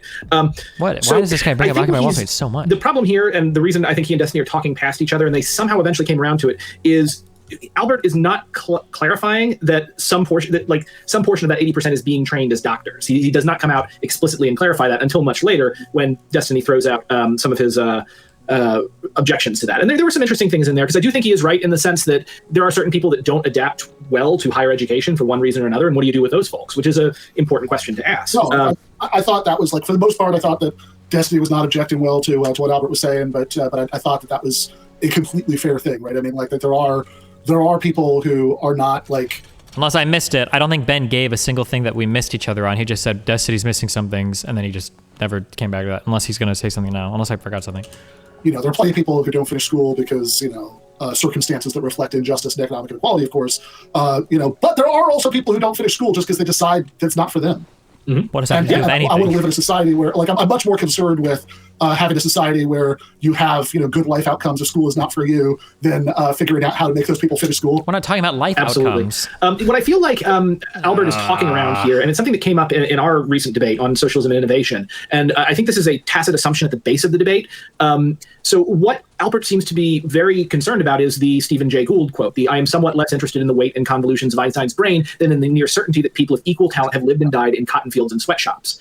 And it seems that the tacit assumption on Destiny's side is, again, that people who are talented enough to do these top-tier jobs are very rare, and that brilliance is hard to find. And the task of society and of our economic system is to find this very small amount of brilliant people and move them into that 20%. And I'll say from life experience, it's just not the case. I think genius is very, very common. The problem is that people have difficulty recognizing it when it doesn't come wrapped in exactly the package that they want it to be wrapped in. So I thought that Albert made a great point when he was talking about, in the 40s and 50s and 60s, when people are not looking at women and people of color and non-white men and they can't conceive that these people could possibly be doctors or fulfill any of these tasks. And Destiny, ironically, seems to be a little inconsistent here, because he seemed to, if I'm not mistaken, agree with what Albert was saying, that was wrong in the past, but then also says he can't conceive of today the same thing. He can't see the same bias that he sees in the past in himself right now. And it was really weird. I mean, I almost am like, am I just completely misunderstanding what he's saying there? Or is he not putting two and two together and realizing what Albert was trying to lead him to was that, they didn't believe that women and people of color could do these jobs back then, and they couldn't conceive it. And now today, you can't conceive that 80% of these people, many of them, the vast majority, could be trained to do the 20. So the problem with this argument, if you don't actually construct these categories to show, how is your thinking, bad? So for instance, you thought that people couldn't do something because of their race. Race isn't a good category on which to do this. You have to establish what the metric I was using, or what the metric of racist or sexist people in the past were using, was bad. If you don't have that metric and you say, well, they used to think something was bad and now we found out it's good, well, then my next question is gonna be, okay, well, people used to think that dogs couldn't do surgery. Well, who's to say they can in the future, right? Well, hold on, okay? Well, people don't think dogs can do surgery for good reasons, right? People don't think that black people or surgery can't do reasons, that black people or women can't do surgery for bad reasons, right? But the idea that not everybody can become a doctor, or people that don't have the desire to go to higher education, or blah, blah, blah, I think that might be a good reason. That would have to be further explored, right? We could have a conversation about that. Could everybody in society, given the opportunity to go to medical school? I don't know. I don't know if every single person in society, if that should be an expectation that we have, or that everybody could theoretically do that type of training. I don't know if that's the case. Maybe, but that would be a conversation you'd have to explore that further. % jobs. And he seemed to, just continue on with yeah, I can't conceive that. And I'm sure he had a reason, because he was going into specifics that he then got cut off from. But I think right there is kind of the core issue: is do people believe that the current status that we have, the 80-20% whatever, that it is actually a meritocracy, and people are pulled up, and put into those positions simply because they're the only ones who can do them? Or do we have this surfeit of talent that is being stifled by the rest of society by various economic and political barriers? I would say it's the second one, and I think that's the core of what Albert is getting at. But he's talking around it because he wants to bring Destiny to it, to get Destiny to say it himself. And in a debate, it's usually not a good idea to try to get your debate partner to figure out what you're trying to say on their own, if that makes sense. No, for sure. I mean, I think if you're on Destiny's side of the conversation, you're not gonna, just the fact that you're bringing on somebody to have a conversation with who you don't quite agree, you have some disagreements about this stuff. I mean, that's what it's about. Means that it's very unlikely that in that context he's going to be brought around in the moment, and And again, and this also just ties into what Rob was saying about getting to the point. A lot of the stuff about how doctors are want to have basically what he's talking about was sort of guild thinking, trying to make the barriers to entry really high in order to increase their bargaining power for higher salaries and everything. There may well be a lot of truth to that. And I did take his example about residencies and stuff where people are being absurdly overworked and in ways that might actually be dangerous for patients. And if you had, maybe if you were training twice as many doctors, you wouldn't have that problem. But also that was 15 minutes on the could we train more people to be doctors stuff that is very circuitous. There's a lot of sort of appealing to these intuitions about these analogies with previous historical situations.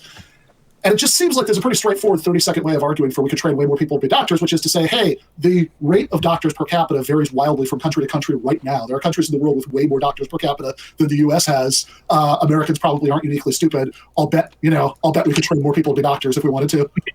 And, I really feel like he touched on something really great that I wish I'd seen him pull into more, which is the overeducation point.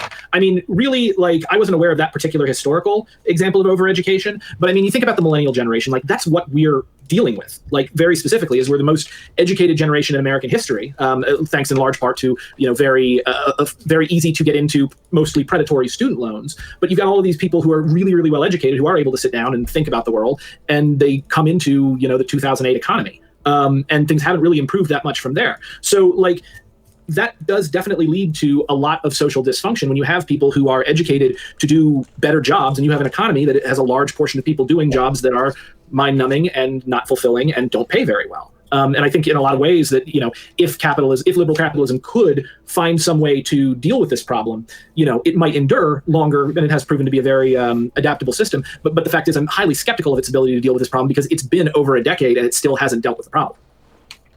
Yeah, that kind of takes us to the retraining stuff, which I wanted to make sure I touched on, because that is a place where I thought, that all this back and forth about balanced job complexes, I don't know. I think it's probably a good idea to train more doctors anyway, even if we're not going to go the Paracon route. And again, Cuba does manage to train 3 times as many doctors per 1,000 people as we do. So I don't think there's anything impossible about that. It'd be good to have a better doctor-patient ratio anyway. So I guess I'm on Albert's side of that, although it's also, and I think Destiny was misunderstanding part of the point there. And it's not that there are tons of people who have already could become doctors in a year or whatever. It's just that if we had we trained there was a broader swathe of the population for which we recruited the pool of potential doctors. We could have more doctors. We're going to have doctors, for instance, potential doctors spending their life in a coal mine. Right. Yeah. Totally. Right. And I think it's very implausible that that's not you don't even have to think that I'm inclined to think you probably maybe not certain specializations or whatever that even most doctors can't do, but I'm inclined to think that probably more people than not actually could do that if that's what they were told to do in life. But even if you believe that for the sake of argument, only whatever a very small percentage of the population could be have what it takes to be as a doctor. I don't believe, but even if you do believe that, okay, whatever.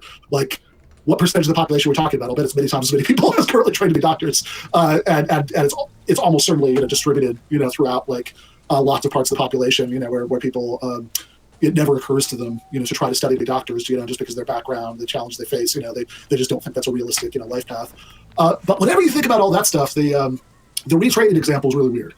Because, one, I don't think anything that Albert's saying is actually really about retraining. I think everything that he's saying, you could just say with the next generation of 18-year-olds to be trained. Nobody has to be retrained in their 40s, for this to work, assuming that we're willing to have a relatively slow transition to Paracon. But also, Destiny as an empirical claim here sounds a little dodgy to me. That people past failures of attempts to retrain laid off coal miners or whatever shows that people can't be retrained at this age. I mean, because at the very least, there are some pretty obvious alternative explanations for some of this data lying around. Is it so much that people who just can't pick up computer programming, right, that they literally couldn't do the job, as that they rationally are not excited about trying to compete with 22-year-olds, for the few jobs that are available doing this? Yeah. It's the whole teach people coding to get them out of poverty. This is interesting because Albert did touch on this a little bit, and it's the whole. What I think a lot of people don't realize about our economy, and Rob, you can weigh in on this if I'm correct or completely off base. But it seems to me that, salaries for the most part, except for stuff like minimum wage and bargaining for, they're set by the laws of supply and demand. So, the Democrats' big thing with when they were stealing their slogan from Papa John's with, oh, hey, pizza came up again. Better training, better jobs or something. When they were really pushing that, it's the idea, we go and we train everyone that works in McDonald's. It's what was the slogan? I said it's just amazing that Papa John's has the gall to have that slogan. It's like cardboard with some pizza sauce and cheese sprinkled over it. I will agree. As a New Yorker, it is. Am I stuck? But, like when the Democrats unveiled that slogan, like the first thing that I noticed about it was, wait a minute. If you went and you took everybody that worked at McDonald's and you trained them to code, and they all became coders, right. Supply McDonald's. It wouldn't increase the supply of coding jobs. What it would is it would tank the bargaining power that you get on the labor market, to command higher wages because you have the skill. You just make the skill, worthless. So before you know it, coding would pay as little as McDonald's would.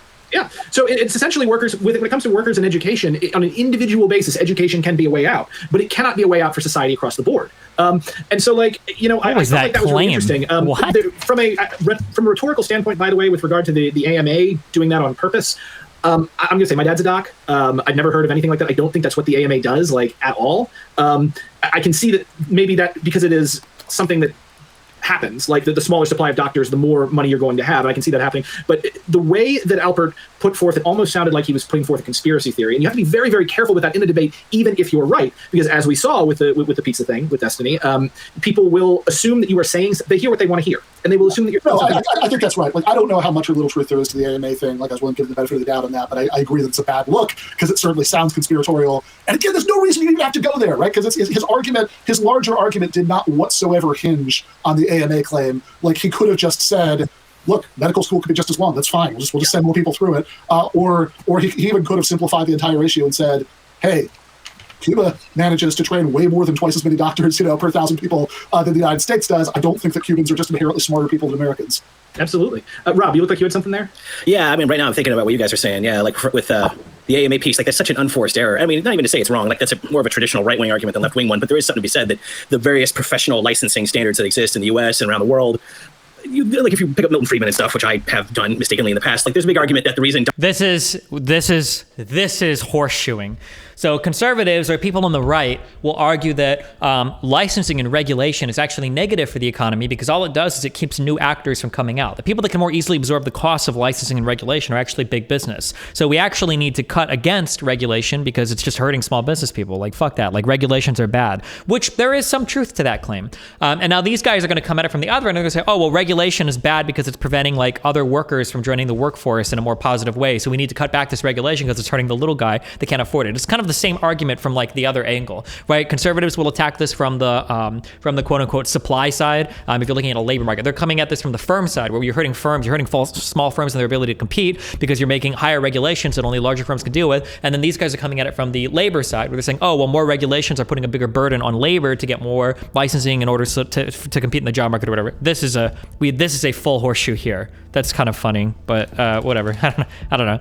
Doctors and engineers and accountants and professors are so expensive is because there's licensing, not for academics, but for those other fields, you have to get a license. You can't just have your doctoral degree. You have to pass a bar or a board exam or some other godforsaken state-administered standard. And there is a guild aspect to that. Attorneys are happy to make it harder for you to get a license to practice law in their state when you move to it or get your degree, just for those straight, supply and demand labor market reasons. On the other hand, though, any sensible liberal, let alone leftist, will say, yeah, but also licensure also lets you know that you're getting a doctor who definitely went to medical school, who can answer basic questions. No one wants a half-price brain surgeon. I think a lot of us are willing to pay a little bit more for the guy who builds the bridge into their town, or the doctor who operates on their kid who had a car accident. You're willing to pay a little bit more for not having to do the due diligence standing in some hospital emergency room. But is he a good doctor? Does he really have a license? Again, when conservatives argue against this sort of stuff, you just want to think well, how did it used to be before that was required? And back in the day, you had every kind of hilarious fraud and literal snake oil being sold before we had things like the FDA and licensing standards and stuff. It's kind of an interesting area. Water. Yeah, people selling colored water, or the proto Donald Trump was that one doctor who was half Donald Trump, half Alex Jones, and his big procedure was sewing goat testicles into people to help with ED. And that man nearly became, another great idea that big government has taken from us. That's great. He nearly became governor, by the way. The Republicans and the Democrats had to combine to stop this insane doctor from getting in. Yeah. That is our. Yes, this is actually true. Rand Paul, I don't even remember what he's supposed to be a doctor of, but he actually started his own alternative certification board instead of taking the standard certification. That's a real thing that happened. That's such a worthwhile thing. But I was just bringing this up because you guys are right. There's no. This is again. It's like other things that Albert has spent a lot of time talking about in this debate. This isn't really directly essential for this subject. It's padding out the runtime of this debate. It's making people more bummed out, making them think about subjects which again are interesting. And again, this is annoying because Michael Albert isn't trying to smash or win the debate. He's trying to fully sell on like his system, but like he wants me to buy into his entire ideology. So he's not just trying to like smashing. He's not trying to like dominate a debate. He's not trying to come like smashing through a fucking window like get fucking shit on. Like these guys are treating this like Michael Albert should be going like more blood sports. Ugh, whatever. Interesting, like I would say, like licensure, like yeah, there is a guild aspect to it. I don't really think you can dodge that, but licensing like does give you a floor of care for areas that are too complex for you to find out about in yourself. Like you can look up reviews for a car mechanic, but it's tougher when it's like pediatric surgeons. That's a different thing, So I thought that was interesting. But getting to the training issue just briefly, which again need not have ever come up. If we're saying that now doctors spend a fifth of their hours doing relatively menial work at the hospital or a clinic space, that doesn't that means over time you need an increase in the number of people trained to be doctors for a given economy. And that's not a huge issue. In my experience, and I teach at community college. I used to work in the Midwest where we have a lot of big industrial job losses. There are a lot of people who are in their 40s or 50s and they're laid off from the shop or from some manufacturing situation, and they're going back into education at some 2 or 4 year school to then go get technical education to write software or do one of these other fast growing technical jobs. Some people are up for it, and you do also have a lot of people who are look at this and who just don't even want to have to go back to like high school era math in a community college at 55, so they can begin the long process of spending 8 years to get a degree and then entering some new job. And now this guy has some real life experience, hands on with this, so he has to acknowledge that like people that leave their job when they're 50 years old don't really want to go back to fucking school again. Yeah. True. Where they're at the bottom of the pay scale again. In my experience, a lot of people do look at that and think, all right, well, I'll pick up a part-time job until I can get on Social Security, or they take an early retirement with just a lowered economic expectation of what their retired standard of living will be, which is a very common American activity. Like that's a real issue. I mean, Destiny's not bringing up any evidence of this, but it is like a good point about Carson there. There is a limit to what you can do with trade. Despite clearly being a lunatic, Ben Carson actually does seem to be a good doctor. Is he like a neurosurgeon? He's like a like he's literally a brain surgeon. Just like he's single-handedly taken away the utility of the phrase. It's not exactly brain surgery. It was nice when we could say that. That's a bygone era. Yeah. I was like, oh no, you could be a brain surgeon and just this like babbling Facebook ant. It's like, oh, but I think that the pyramids were actually grain storage, and when Jesus came back, so anyway, footnote. But yes, I take your point about the licensing that it's certainly not something you want to overemphasize, because even if there is some truth to the Milton Friedman sort of argument there, varying in different cases, I'm a lot more willing to believe that you can, like the sort of licensing that you need in some states to have a hair salon, I'm a lot more willing to believe that we might be able to do without that than that we should remove licensure requirements for surgeons and pilots. That's a great point too. Yeah, but just to me, the real lesson of this is folks watching this, when you're arguing with your friends, or certainly if you're in a public debate, don't be like an academician where you have all the time in the world and let's talk about that principle. Let's establish this principle. Now we've established 900 principles. But we do have all the time in the world. Over world. My argument stance. It's you got to take your argument to your debating buddy, and you don't have time to lay out every damn thing. Do that in an essay. This is you got to be on point. I mean, you could be listening to this and completely have lost track of what they're arguing. No, exactly. Especially somebody could just be dropping in on this video at any point in the conversation. It's like, oh, Destiny's streaming right now. Wonder what they're talking about in 2 minutes into this. Okay, never mind. So yeah, I agree. Brent, you want to throw? Yeah, there was something that I wanted to bring up, and it was actually a point of agreement between the two of them that I have a hardcore disagreement with.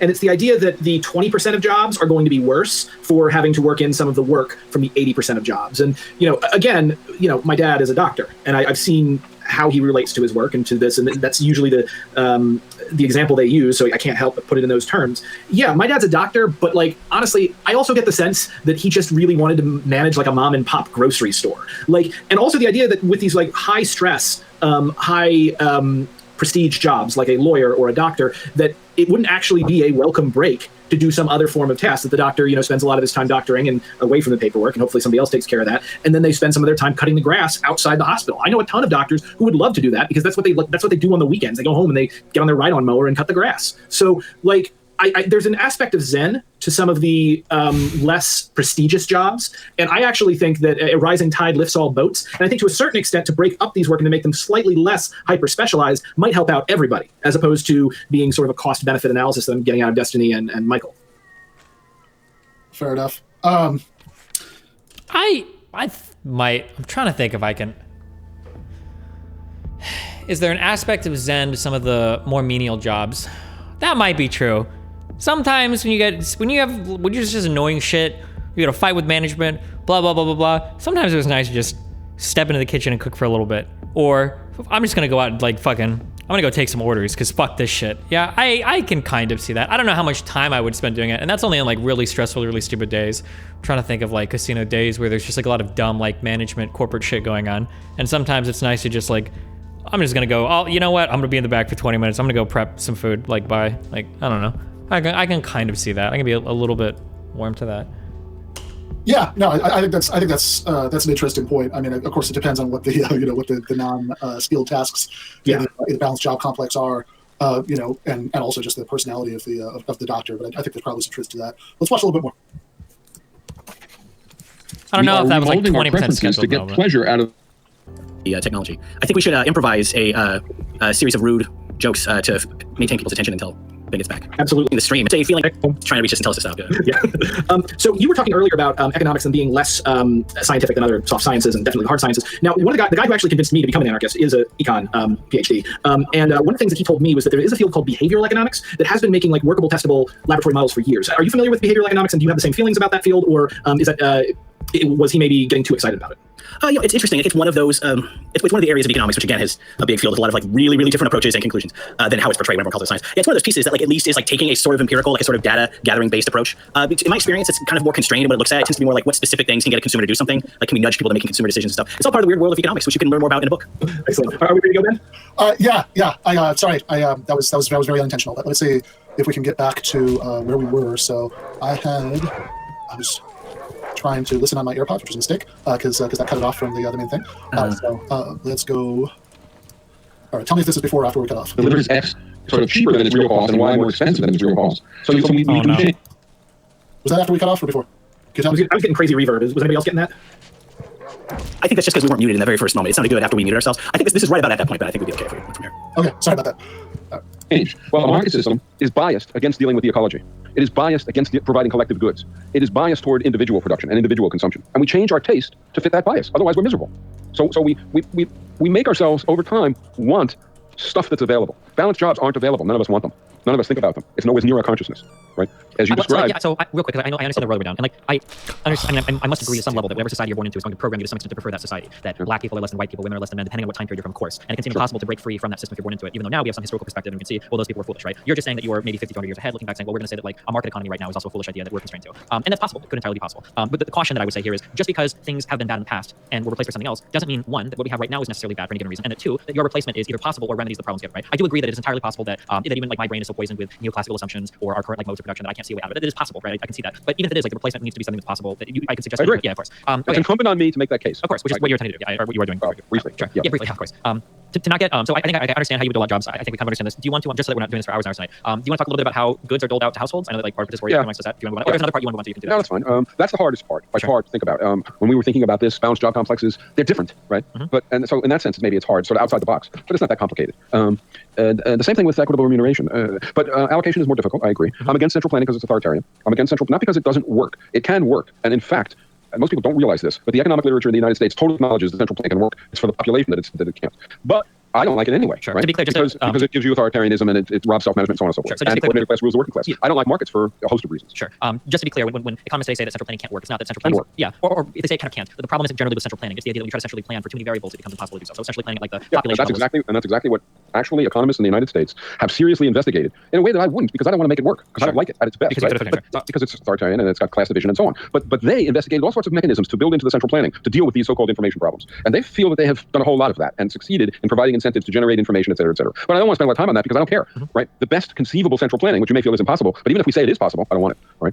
It's ideologically opposed. I understand. It's not ideologically. I'm opposed to it because it produces a coordinated class, working class division, a hierarchy of wealth, income, power, influence, authoritarianism which spreads throughout society. Okay, this seems like a weird thing to push back on. Like that just seems like what ideological means. I don't like it because it conflicts with my ideals. But whatever. Et cetera, et cetera. And I don't want any of that. I consider all of that. I mean, if you have to have it, if the alternative is starvation, okay. Yeah, I'm sorry. I didn't mean like have a better system. Yeah, I didn't mean ideologically like in a partisan hackery. I just meant like ideologically opposed to what follows from authoritarianism. Yeah, sorry. Okay, so how would we? Let me give you the extreme. Here's where I'm considered an extremist. I mean, so far people might consider me crazy about some of these things. Yeah, right? I mean, I would. But I think markets are the single worst, the single most destructive artifact of human creation in history. So I'm a market abolitionist. I think markets, by their dynamics, are incredibly harmful. More and more people are beginning to see this as the world faces the possibility of extinction. But I felt it for a long time. In any case, the real question is, what's the alternative? So the alternative is what's called participatory planning. I should say markets are market planning, right? Every economy winds up with something that's done, and the thing that's done is, in fact, the plan. right? So market plan, you can call it market plan. Now, that doesn't make it anything like central planning. It's nothing. I mean, it's completely different from central planning. In any case, participatory planning is also completely different than central planning. Okay. It's basically workers' councils and consumers as individuals operating in the consumer councils, and workers as individuals operating in the workers' councils, cooperatively negotiating inputs and outputs. That means that the councils make proposals, that the proposals are communicated, that in response to the information that the proposals generate, there are new proposals, and this goes on. Now, in a quick rendition, this is going to sound, yeah, I mean, that would be nice if it was possible. Okay, so I agree with you. We'd have to spend some time to prove it's possible. But that is more than doable. It is possible to show not only that you can coordinate, let's call it, or organize an economy in this fashion, but that you can have incentives within this approach that get the job done, that generate self-management and so on and so forth. So I'm curious, like, how would a household determine what goods or services they need for a year? Like, what would that process look like? Okay, so let's say you and your spouse and kids, whatever it is, household, or maybe it's a bigger household than that. And this also applies to a larger thing, like a community, say. You have a record of your last year's activity. Okay. You also have what are called indicative prices. They are the initial prices at the start of the planning period. They're not going to be the final prices, but they are the best. Let me clarify for the audience also. When you say prices, this is like a relative term. There is no currency in the system. It's just like you're allotted like maybe X units. You can think of it any way you want. There's almost no currency right now, right? People use credit cards. Okay. Sorry, go ahead. Basically, That's a really bad take. Has an income. Okay. And That, I gotta say, was not a helpful answer. Yeah, that's a slightly embarrassing moment there. Yeah, like, oh, they're not using plastic rather than cash. Like, you're still paying prices and thinking of relative prices and planning your weekly consumption. That was just, strange choice. And you notice after he didn't even push back, he just kind of smiled because he knew he didn't have to push back. That's, I will put that one in Destiny's column for sure. Hey, we gotta call him as we see him, guys. Yeah, fair enough. And it just seems like obviously, I didn't understand. They know it's not ideological because it produces these results I don't like. That's what it seems like. When you talk about, you're ideologically opposed. I think the standard interpretation of that is conflicts with minority preferences. Maybe he was trying. Maybe Michael was. No, wrong. The reason why I clarified that is because I'm trying to come at this debate in the best faith possible. When you say that somebody is ideologically opposed to something, it makes you sound like a partisan hack. That's usually when people say that, like, oh, you just don't like this because it's against your ideology. That's why I tried to clarify to let Michael Albert know. I'm not just saying that you're like ideologically opposed because you're just some hack, but that you're opposed because you have like a broader set of preferences or a system you're appealing to, and this runs contrary to that. That's why I clarified that. Usually, if you say somebody is ideological, that's usually a slur. That's usually negative. Like, you're ideological. Trying to make the point that the normative preferences there can be understood in consequential terms, more like what Destiny thinks. But even if so, I think that was a slightly weird way to say it. And the currency thing seemed like a real, that's just not an answer.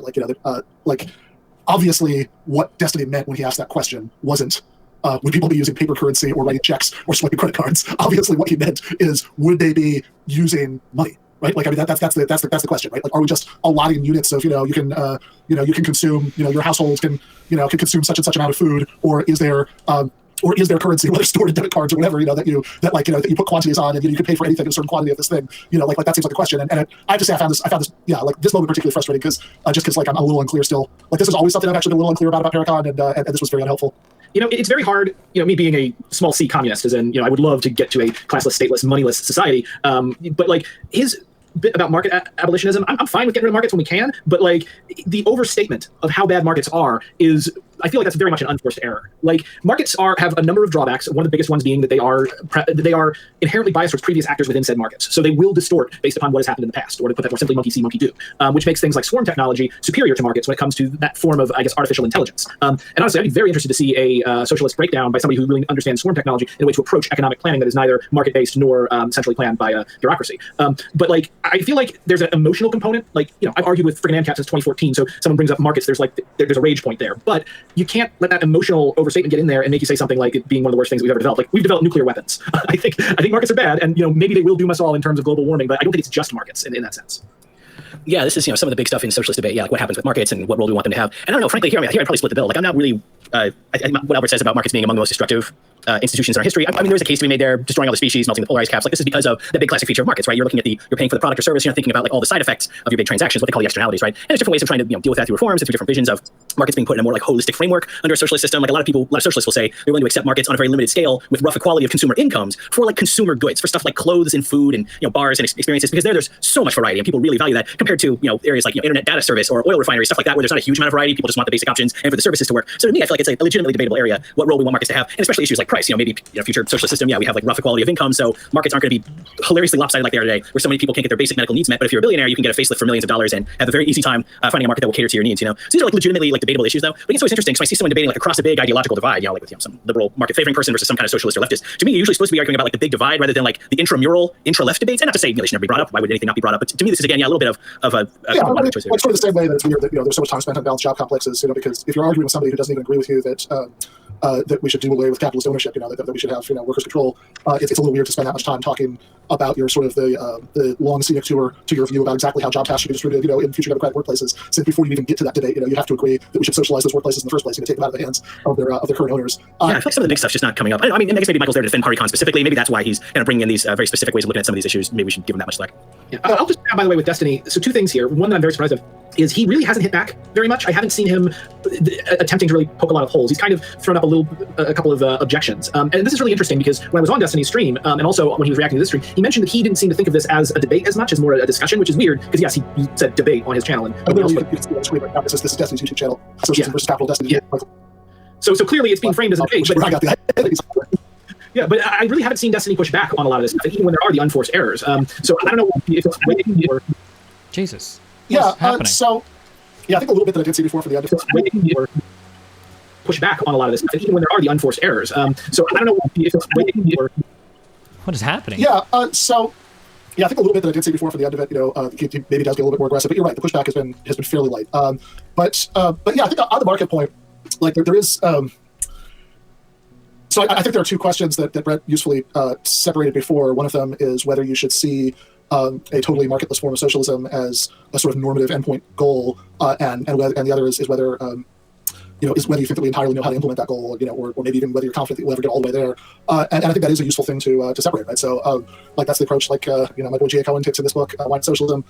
He talks about he gives this sort of view of what he sees as like the animating ideals behind socialism that like are in tension with any sort of markets at all existing, because he gives some very broad objections to any kind of market economy, but then he also very frankly says, look, we don't how to design a functioning modern economy, without any sort of markets at all. And he talked a little bit about like John Romer's, proposal for market socialism, and says, hey, this would at least much more closely approximate these ideals, than capitalism would, So that's certainly worth pursuing. And as far as how far we'll be able to get after, who knows, right? And I think certainly the distinction Brent is making is the right one, between consumer goods and services, like which would be not only things like healthcare, but things like like your example about internet service, that it's like.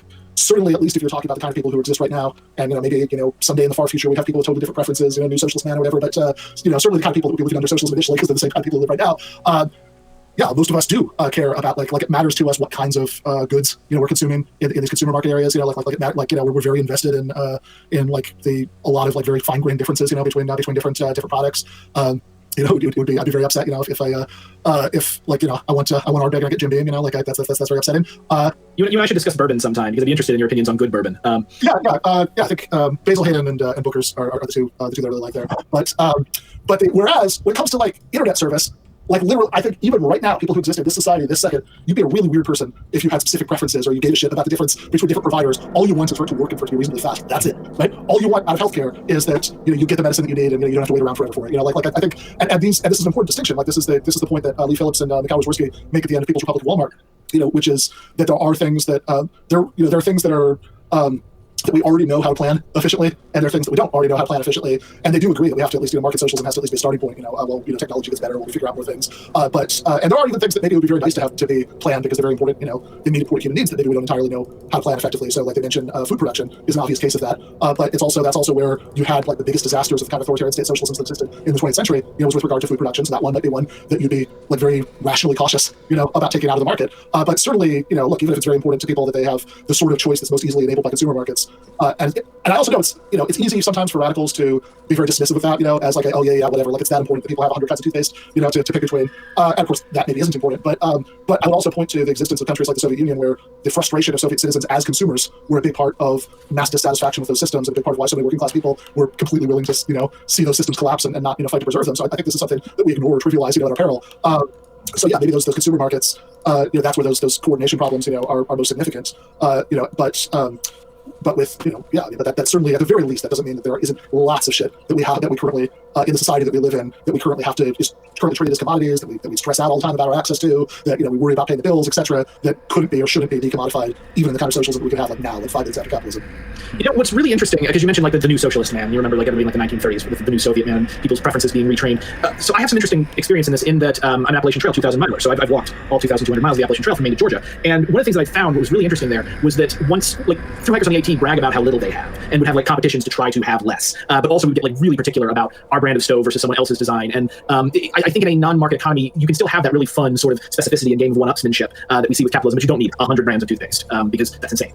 Yeah, and this is why, obviously, it's why socialists like to debate this sort of thing. And again, if we're able to move in this direction, I'm sure we'll see every kind of version of this tinkered with, which would help us put some of these issues to bed. So my last thought on this, though, is what Brendan was saying. Like, this has been a lot of Albert talking at length and mild objections from Destiny, or at some points where he was like really laying out like opposing views. But it's been for debate, it's been pretty light on the confrontations. This is kind of like, I was mentioning this to Ben the other day. This is like the part of like a boxing match where the guys are just like circulating each other and nothing's happening and the audience is mad and they're booing. That's what I'm feeling right now. Like, come on, like say something really. Let's get some fireworks here. I'm hoping that Destiny will come in the last quarter here and give us some. King Kong versus Godzilla here. I was just going to bring that up. Yeah, that's, or no, was that video, the Bambi versus Godzilla, which is just like 5 minutes of credits played while Bambi quizzes, and then Godzilla's not, and then I give another 5 minutes of credits. Yeah, so let's keep watching. Let's watch. And the income is a claim on output, right? In other words, it's you can think of it as dollars if you want. It's a claim on output, right? So that you can get stuff. Now, what stuff do you want to get? Well, you have your last year's consumption, and you have indicative prices, and you know your income. So you make a proposal, and you propose what you think you would like. And this also affects your workplace activity because you may decide to work more hours, right? You want a fancy violin or something. So you may decide that you want to work more hours. But whatever it is, you are coming up with a proposal that is based on your income for your consumption. Now, you make that proposal, and so does everybody else in your neighborhood and in your consumer council in your neighborhood. And so now your household has a proposal, but so does your whole neighborhood, right? And now the sum of neighborhoods has a proposal. These proposals are put into the planning system, as are proposals from workplaces for what to produce. So if you're in a bicycle factory, it's a proposal about how many bicycles you can produce and maybe some investment and so on and so forth. If you're in some other place, it's proposals for that. Now, there's no reason to suspect that these things are going to mesh, right? There's no reason to suspect that you expressing your desires to consume are going to want, in sum total for the whole society, the amount that you as a producer in some total for the whole society want to produce. In fact, it's far more likely that what is proposed for production will be less than what is proposed for consumption. Sure. Right? Just a quick question. Now there's just an iteration mechanism. Yeah, there's a back and forth, and you arrive at a plan. Can I just a quick question? In all of society, assuming people are doing an average amount of work, everybody makes the same amount of money. Everybody has the same price. If you're working the same duration, the same intensity, and the same onerousness, you all get the same income. Gotcha. Okay, so every household is working theoretically the same amount, with harder working people putting in more effort, getting more. Yeah, not working harder jobs necessarily, but putting in more effort. Okay, all right. So these two, the consumers and the workers, would go back and forth. What would these negotiations look like? Let's say the consumers all wanted like a certain thing, and the producers, the laborers, didn't want to create that thing. How did the consumers bargain for those things? They don't really. You don't have to verbally bargain for it. But let's take an example. This year is going to be hotter than last year. Okay. Right? We know how many air conditioners were proposed for last year. Okay. So the workplaces are proposing to produce. They have to produce socially valued stuff. So they're actually proposing more air conditioners. When you say, wait, real quick, that's important. When you say they have to produce socially valued stuff, therefore they have to. They don't get income if they don't. Who determines what is socially valuable? Where's that determination? The consumers. And as part of this bargaining process? Well, it has to be consumed. In other words, suppose I want to be the shortstop for the New York Yankees. I can't. At least I can't earn an income doing that, and they also won't hire me. But I also can't go into my backyard, dig holes, and fill them in, working long hours, incredibly hard, and with my kids shooting arrows at me, so it's onerous. Yeah, I guess and I want a high income. I can't do that. I have to be producing something of use. Yeah, my question is, what if consumers are demanding some good that laborers just don't want to produce? Or how would you, like some crazy example, like sex toys. Let's say somebody wants to have like a dildo factory, right? Like a consumer wants to produce something like that. But laborers are like, well, this is ridiculous. We don't want to make this. Who determines like that's like a social good? I don't think that's the good example. I think the good example is consumers want X, right? And it turns out, and they don't have a good idea of what X entails. They just want X. They like X, right? But it turns out over here, X entails very hard work, or it entails very onerous work. And the amount of X that consumers want, it's just more than workers are willing to provide. So when the consumer request comes in and the worker request comes in, and this could certainly happen, right? And will happen often. Then the consumption demand is higher than the workplace supply. Yeah. Right. So the workers see that, and the consumers see it, and the workers might go up a little bit, and the consumers might go down a little bit. Why would the workers go up? Why would the workers? Price changes. So because they have to do socially valued labor. I can understand. When you say price changes, are you saying that like those laborers? Because I guess I'm confused when you say price changes because laborers are all paid the same, and you're not paid based on your output ever. You're paid based on the effort of your work. So except for one thing. Yeah. Except for one thing. You have to. Suppose we're in a workplace, right? We have a certain amount of equipment, a certain amount of inputs, and a certain amount of laborers. Doing socially valued labor, and this is what you were pointing to all the way back at the beginning of this discussion. Doing socially valued labor means that those assets, right, have to be used sensibly. We don't want to waste them. So in other words, we don't want to produce stuff that isn't wanted, that goes into the ocean. That would be wasting the assets. But it would also be wasting the assets if we produced stuff that was less desired than we were able to produce, right? And if we produced stuff that nobody would buy because the price was too high. So is the indicative price, which the price keeps changing in the planning process, right? It doesn't go on forever, but it goes on for a while. Well, I mean, we're covering a lot of ground, and your questions are very, very good. Yeah, much better than most people in economics departments would ask. Okay, it's true. So this is like the question I understand. So let's say that I am in a factory, okay, and let's say that we have one machine that fabricates a widget, okay. This machine fabricates a widget. Let's say the consumers, but let's say like fabricating that widget is like it's fairly decently hard work, decently empowering, but decently hard, okay. So all of us, not all of us, but a lot of us share this job at the factory, et cetera, et cetera. Let's say that when it comes time for consumers and the laborers to get together and figure out what we want, the consumers are for whatever reason they want a lot of widgets. All of a sudden these like, or none. Or well, let's say a lot. Even worse, right? Maybe sure, but let's say a lot because it works for everyone. So let's say they want a lot of widgets. Now you guys are all the owners of the factory. Now you're not really incentivized to do more of this hard work because why would you? Now you're saying, well, the price would increase, but if I get paid the same regardless of my output, why would I increase my output? You get paid the same. You get paid the same per hour, right? Of average intensity and average onerousness, as long as what you're doing is socially valuable. As the price changes, right, you may no longer be doing socially valuable work with all those hours that you're putting in. So that's one phenomenon. The phenomenon that you're talking about, though, is basically just you need more workers, right? In other words, if last year we produced 1 million widgets, and for some weird So I don't know if I'm going to say this in the context of this debate, But one of the things that I notice when I have these types of conversations with lefties that have these incredibly elaborate market schemes that they have set up, and I would say, and I don't mean that as an insult, but I mean this is a very elaborate market scheme that he's proposing here. What they're really trying to do is they're trying so hard to just find a replacement for market signals. Because markets, all these questions that I'm asking are very complicated questions under his mode of production, right? Like, well, we got to determine what's socially valuable. We've got to determine the amount of intensity that goes into doing it. We got like that. All of this is incredibly difficult to figure out, unless we just have markets. Because then, like, some stuff becomes more expensive, some stuff becomes less expensive. We're willing to pay more for certain things. We're willing to pay less for certain things, and boom, all of it is solved. Really simple, really easy. What are you willing to pay for it? And then everything else sorts itself out here. It is so incredibly difficult. There are 3 loot piles next to that bed. Use E to cycle through them. Wait, really? Oh my God. Wait, I've never seen that before in my entire life. Wait, I have always missed this loot pile. There's even more loot in this fucking game I'm missing. The reason, this is what I was going to get at with the air conditioners, with some weird but justifiable reason that the consumers will stick to, right? They want 2 million widgets. You can't deliver unless you have more workers. Well, unless you, like you said, if you stop producing some other thing, maybe you could. Which is exactly what's going to happen. Okay, wait. So if people are going for 2 million widgets instead of 1 million widgets, those people have budgets, right? They have to be getting less of something else. Okay, so let me see if I understand. So you have a factory. Let's say you produce widgets and zidgets, okay? Let's say that the widgets you produce 1 million of these, the zidgets you produce 1 million. And next year, people want 1.5 million widgets and they only want 500,000 zidgets, right? So what you're saying is, well, that negotiation that would take place would draw some labor away because the labor on the million zidgets would be less socially valuable than 500,000 because that's all people are demanding, right? So they would move to the widgets. Well, it would be worthless. Sure. So this, no, okay, so maybe I'm missing something fundamental here. This just sounds like a market interaction with more layers of like abstractness. But that's because when we think of what a market is, we're told by popular culture and also okay, can we say, I don't, so regardless of popular culture, so here's my understanding of a market, okay? The difference between a market and a planned economy is the inputs and the outputs in a market are determined by supply and demand. In a planned economy, those inputs and outputs are just determined by some commission that makes a decision. So on the planned side, you're almost right. Okay. Because the planners oftentimes will go out and test preferences. Yeah, they try to survey. It's not completely arbitrary. They'll try to say like you should. But the other side isn't true either. Okay, go ahead. Tell me why. So, for instance, well, I'm thinking of an example here. Do you think the public would like television without ads? Yeah. Has anybody in TV until the cable companies came along? I guess it's not a good example. Sure, so, well, we can actually, that's a great example. We can use that. So would consumers like TV without ads? That is true. There would be a quantity demanded of TV without advertisement. However, oh, thank God. I was just going to say, like, there would be TV without ads. But if you draw a little supply-demand curve, the quantity demanded of TV without ads at what is probably a very, very high price point is going to be very low. So there actually isn't the demand there for it. I'm so glad I knew this at the time. Or at least I think I am. Hopefully I'm about to describe that. Cost, right? Suppliers would only be willing to supply TV without ads at a given cost, and the quantity demanded of television without ads at a high cost, which is what we have to be sold at a given price, quite low, right? So yeah, and this is economics 101, the supply and demand curve. Sure. What actually is going on in markets is bargaining. You're right, and it's driven by power. That's why maybe in your junior year you take a course about monopoly, and you learn that monopoly pricing, in fact, isn't like the other pricing. Monopolies can use their bargaining power to kick up their prices. Sure. Right. So it isn't the case that it's all a function of supply and demand. Even if it was, it would have all sorts of problems. But it's not. So I would agree with you that I'm using an incredibly simplistic model to analyze this. But for you to demonstrate, do it again. Yeah. So the quantity demanded of ad-free television at the price that suppliers would be willing to price it at is probably very low. Like for instance, like if you want ad-free programming today, you can get it. You just have to pay for HBO Plus or pay for like the advanced tools. And where's the money going? Well, the first handoff is probably to the people providing the service, whoever's running the network or whatever. And then I'm sorry. Okay, so first thing is profits. Okay. Right? I mean, switch it to pharmaceuticals and it's easy. Sure, and it's Stark. yeah, sure. Okay, so it's Stark. In the case of Wait, that's not true. I shouldn't have let him get. The first place the money goes is not profits. The first place the money goes is cost. You can't take profit without dealing with your costs first, unless you're doing something illegal or scamming somebody. So that's wrong. Fuck. I shouldn't. That's actually pretty big. I shouldn't have let that point walk. Pharmaceuticals, the cost of. Can you put it at 1.5? Yeah, I can. Sure. Hold on. Or 1.75. How about that?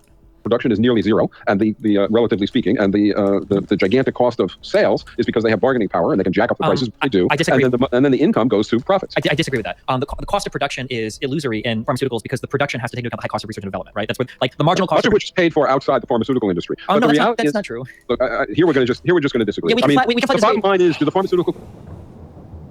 All right, I was going to go a little longer, but that does require a response. I mean, so as to everything up till this last point, I'll just say that if Paracon is ever going to be the demand of a mass movement, we're going to need a much punchier explanation of how it works.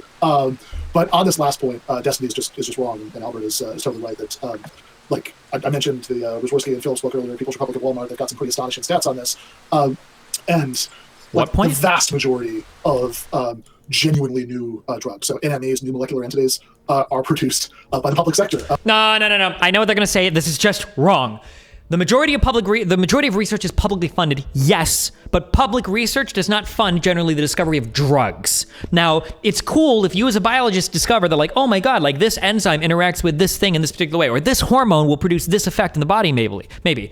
That's awesome, okay? That's cool that you've discovered that, but to actually put that into a formula that interacts with the human body in a way that produces a desired effect with a minimal amount of side effects in a sufficiently large enough population, that is private. That is a privatized process. The public does not fund that process, and that is what is so unbelievably fucking expensive.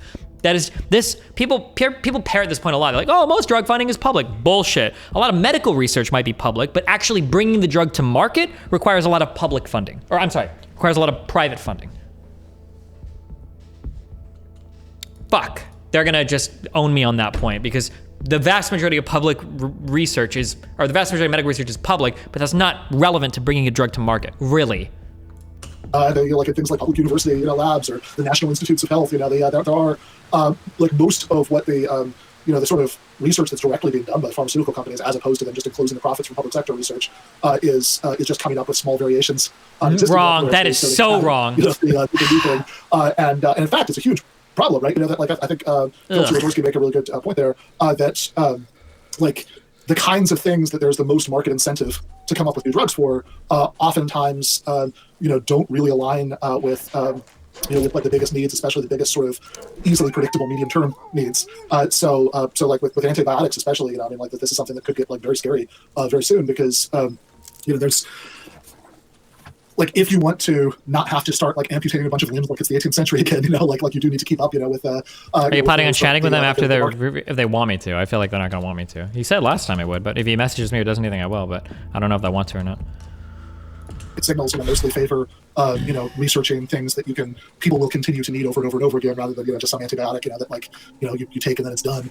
So again, that argument in the People's Republic of Walmart.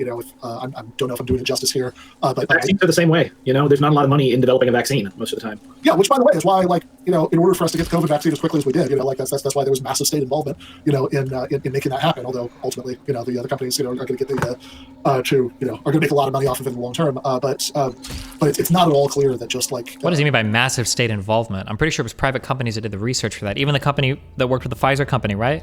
I mean, there was a public guarantee to buy it, but market forces on their own, would have led to Pfizer, Moderna, and AstraZeneca, getting there this quickly. Okay, Lost you guys for a second there. Sorry, am I back? Yeah, you're back. Okay, I think I had a tiny stroke there for a second. The same, just what you guys are saying about pharmaceuticals and vaccines, just to say the same is true for like most tech. I have a whole chapter on this in my international smash hit book, Bit Tyrants, which you can pick up. Chapter 8 is just about this. I mean, a lot of folks know that the internet itself, which all of our tech relies on, comes from the military. It was originally called DARPANET because it was the Defense Advanced Research. There's a huge difference between like, hey, look, here's TCP IP versus like the internet.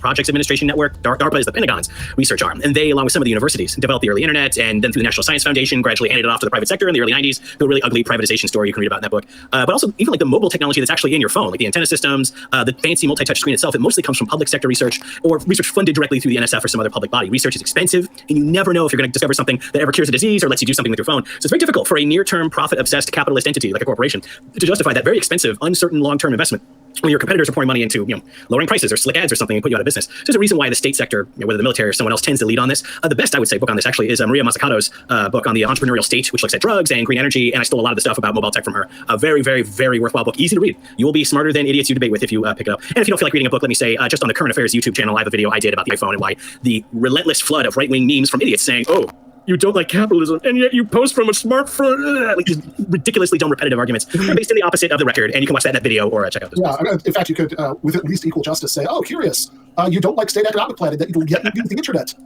Can I just say that I think it's wonderful that from the three of us, the Economist is like the funniest and most charismatic one of the panel. Very debatable. I don't know how I would do if we put it to a vote. You never know. Well, you've got number one in my heart. And by the way, I did notice earlier. I am drinking blueberry wine, and it was disgusting when I first started, but it's getting better with every glass. that does tend to be how that works. Companies make huge profits. No. They don't. The rate of profit in a pharmaceutical company is going to be probably about the rate of profit in any industry. If there was greater profits to be had there, then more people would Let's invest. go out into the real world. That's what Economics 101 says. It says everything is perfectly competitive. No, In it's fact, not about it. Says no. no rate of profit at all, right? It says the rate of profit is 0, right? It will be competed down to 0. That's what we're told, right? The reality is that different industries have very different rates of profits, and it's a function of their bargaining power.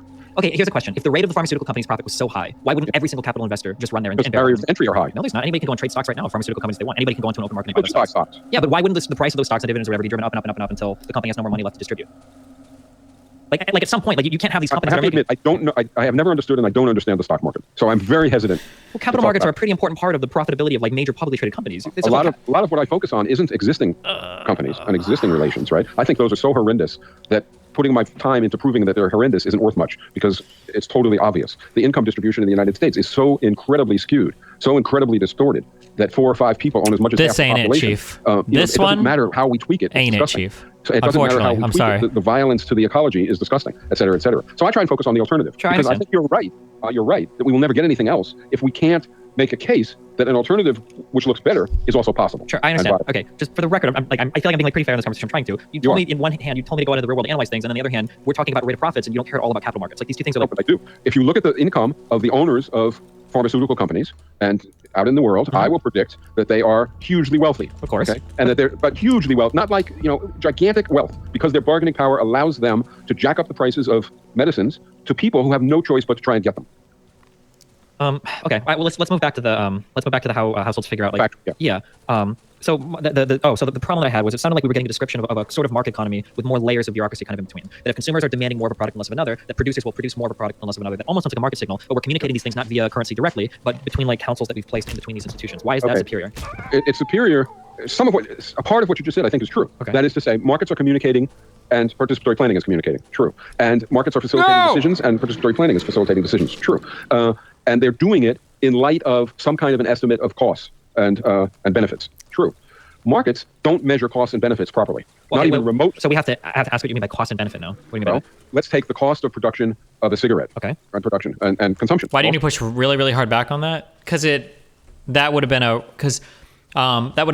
a pathos win. Hold on. I always forget these 3 little branches. The credibility of the author. Is that pathos or ethos? That might be ethos, actually.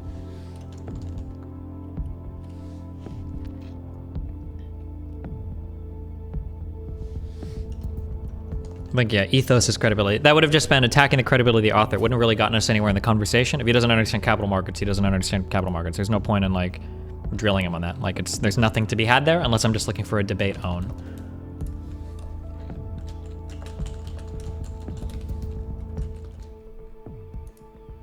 So markets don't take into account what are called externalities. Every economist accepts this, agrees with it. They're the ones who came up with it. Of course. So what that means is that in the exchange, in a market system, the buyer and the seller interact. And they arrive at a price and they make a transaction. And the buyer is aware of the impact on the buyer, and the seller is aware of the impact on the seller. Neither one gives a shit about the impact in the broader society of the production or the consumption. So the consumer doesn't know about, gets no information about, and doesn't care about, because there's no way to care about, the implications of the production of the good for, say, the ecology, or for, say, the health of the workforce, or whatever you want. And the producer, in the same way, doesn't think about the effect of the products, let's say alcohol, on the community, right? And excessive alcoholism affecting the whole community. Okay. One of the key things about participatory planning is that the process facilitates taking into account the externalities. It takes a while to develop some of this, but that's the claim. Yeah, so this is something that I completely disagree with. I'm intensely interested in it. So let's look at one of the most common externalities, pollution, right? Okay. So who is incentivized when because we've pooled all the consumers and we've pooled, or maybe not all of them, but in a neighborhood or whatever, we've pooled some consumers and we've pooled some suppliers, and now we're trying to negotiate on if we're demanding widgets or whatever. Let's say that the production of widgets causes some level of pollution. Now, in my market economy, this is just damage that's totally unaccounted for. Pollution doesn't drive up. Oftentimes, it drives down the cost of a good, which means people are incentivized to pollute, right? Which is a problem because there's no accounting for that in the market economy. But in your system of this market with an abstraction, how is either side incentivized to say no? Don't do that. Let's take the big neighborhood around Chicago, which wants to consume clean air, right? So they want to consume clean air. Clean air has a price, right? And cleaning the air has a price, and messing it up. So in other words, throughout the whole system, these neighborhood councils, these collective consumption units, it's not all individuals anymore summed up. There's collective consumption, right? They have consumption demands or consumption desires, right? So there's a demand for it. And on the supply side, something dramatic has changed also. So if you're a workplace in capitalism, one of the ways to make a profit is to make a better good that more people want. Okay. Another way to make a profit is to make the same good cheaper by doing something that How does it take less inputs or something? You can also make a profit, of course, by driving down wages. That's not a good thing, but that is something that you do, or by making people work faster and harder and so on and so forth.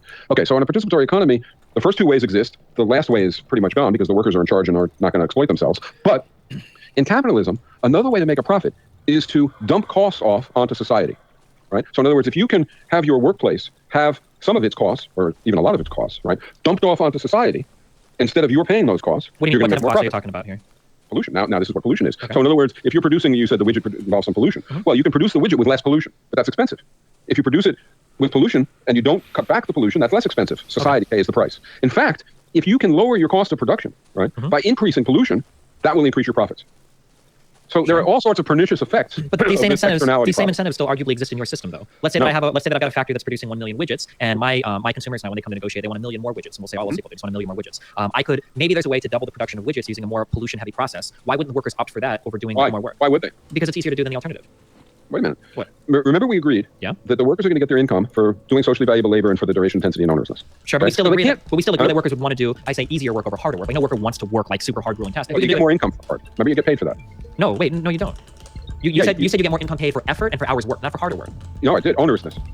What is that? Wait, I'm sorry. Can you explain that? Hold on, this is a big divergence from what I. Imagine. Yeah, can you define onerousness, by the way? Yeah, I'm Because sorry, what do everybody you said mean? like getting shot with arrows, and I was a little confused myself. Yeah, what do you mean? What? What do you mean by onerous work then? I guess. Okay, so remember that glass factory that the woman was in who became the accountant? Sure. Okay, so she was working in front of the open furnace. Okay. Okay. Somebody else in that factory, in the old version. Okay. So let's say she was working a 40-hour week or a 50-hour week in front of the open furnace. Somebody else is working not in front of an open furnace, but in front of but on an assembly line, and somebody else is working in an air-conditioned office. Okay. So the furnace is. I don't know if I hit on this in this debate, but man, this shit is going to be really fucking hard. Take care and good luck, all. Oh, it sounds like they're just leaving. They probably have already quit the stream then, yeah. This type of shit would be fucking impossible to define in any system. By far the most onerous in man. the eyes of everybody working there. That's who has to decide. That's what self-management is. I You don't didn't. decide. Yeah, I I don't didn't. decide. They This is decide. okay. I have to integrate it. I don't want to go back and challenge it, but if I would have known that, then that would have been a whole other dimension by which I would have no idea how you would decide what work is more onerous, like a janitor versus a doctor. Some surgeries can go 20 plus hours. Fine. And if it's really onerous, right, then that can be higher pay for it. The workforce decides. Okay. If you have to take a call real quick, you can. That's fine. I You can think take a minute? Yeah, that's fine. Yeah, go for it. it won't be quick.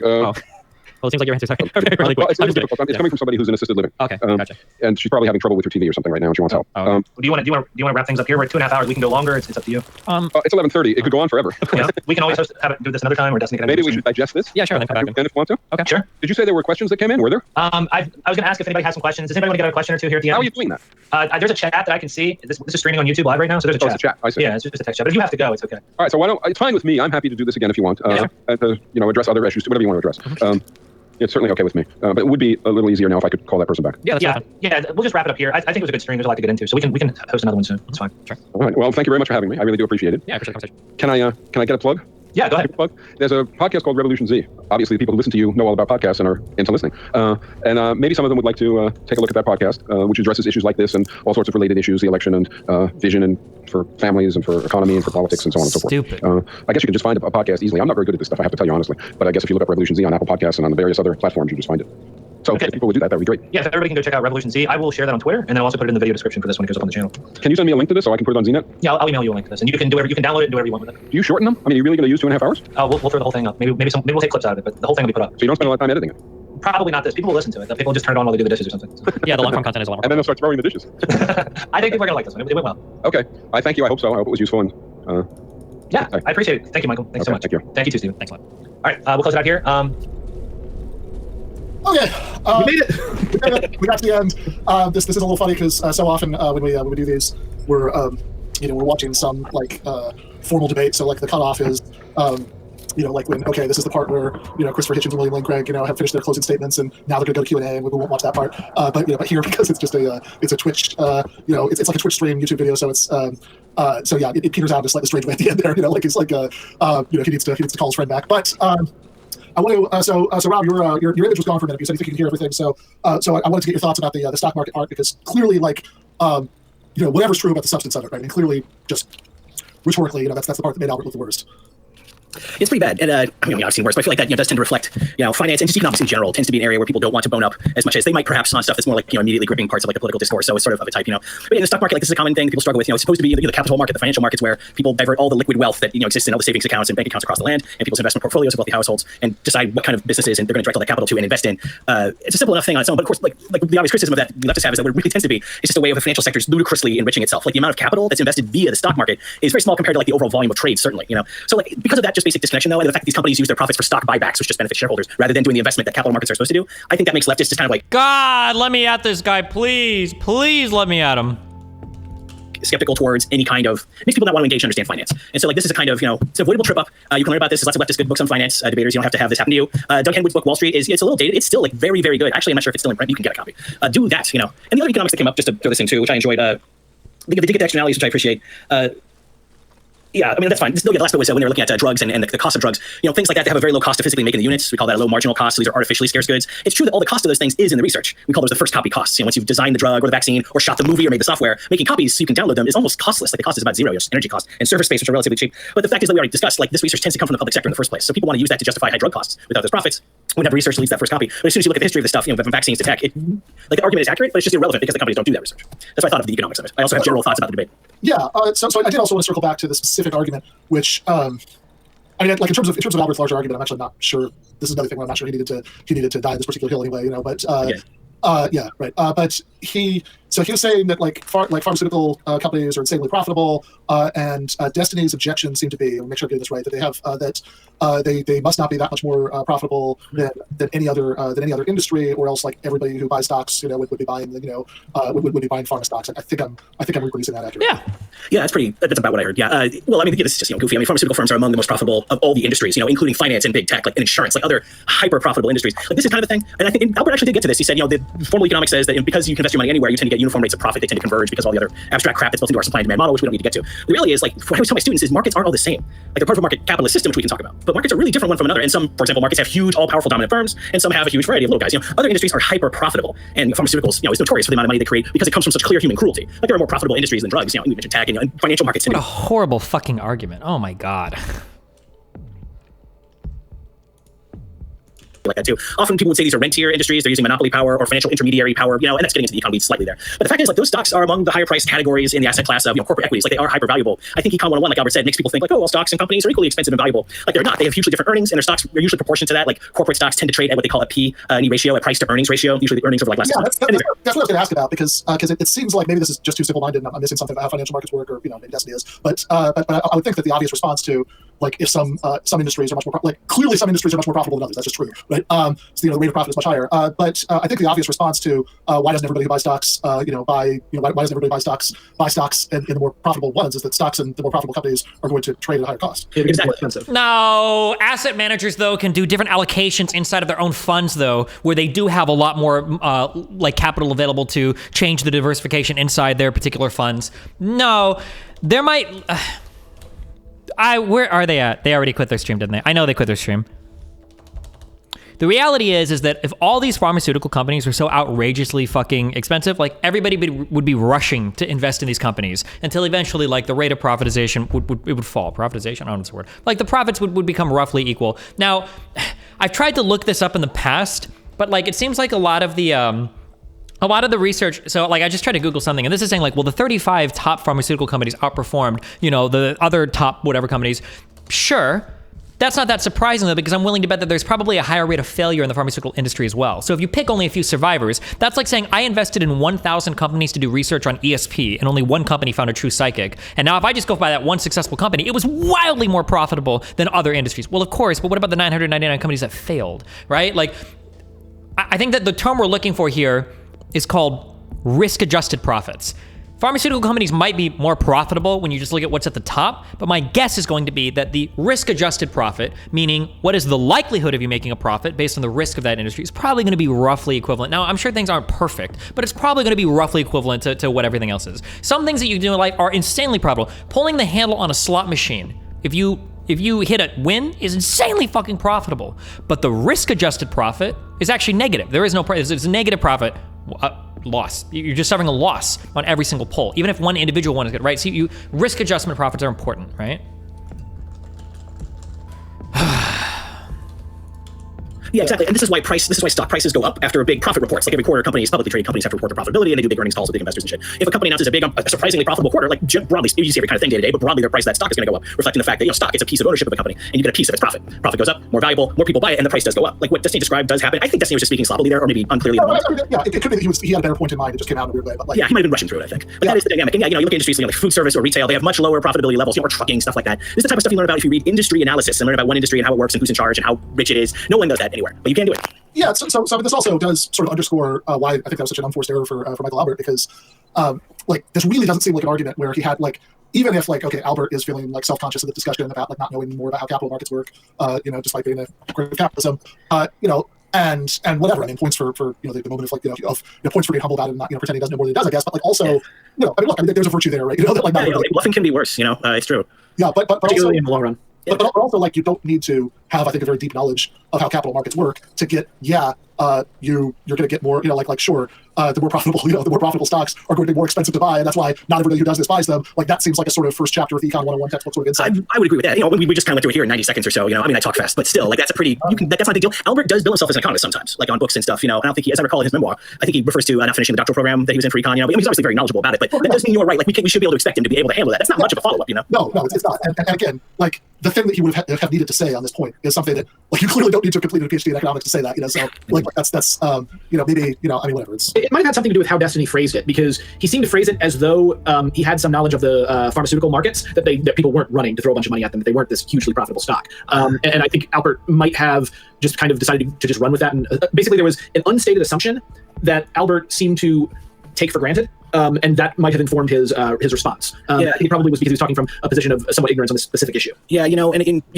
been in debates, it's all happening in real time. You can't always, just like in real life when you're driving home, you're like, oh, I should have fucking said that. It certainly happens with big debates, so anyone can trip up sometimes. But it is simple enough, but I would say if the person you're debating with says something confusingly, even just clumsily, without meaning to, it can, in a debate, it can throw you for a loop. I've never heard anyone who economically argues that healthcare stocks are underpriced. That's never a thing I've seen. So I think I would credit it more likely to people stumbling through sentences. It's also 11:30. They both, like you just said, it was 11:30 at night. They've just been talking for 2.5 hours. So Destiny was eating pizza, throwing them off half the time. Yeah, that was something that I wanted to point out, that when the sparks did start to fly, it seemed like both of them were pretty tired. And there's only so long you can stay focused in that state.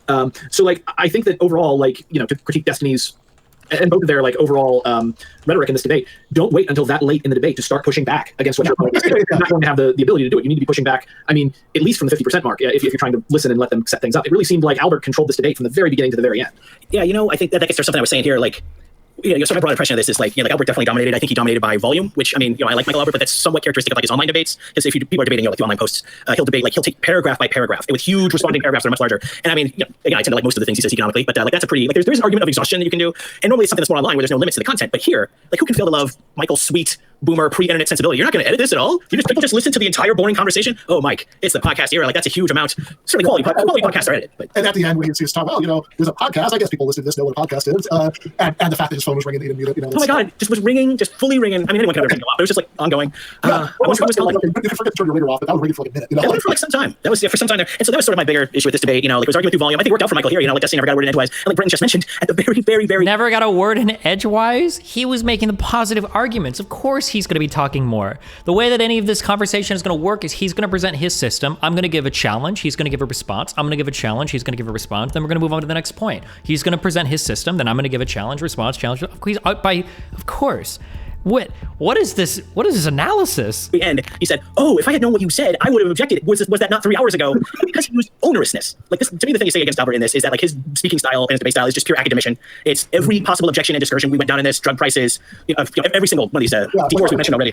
I think that they even realize, you can tell based on what they were saying, that Michael Albert's arguments weren't the best. Ben especially was admitting that.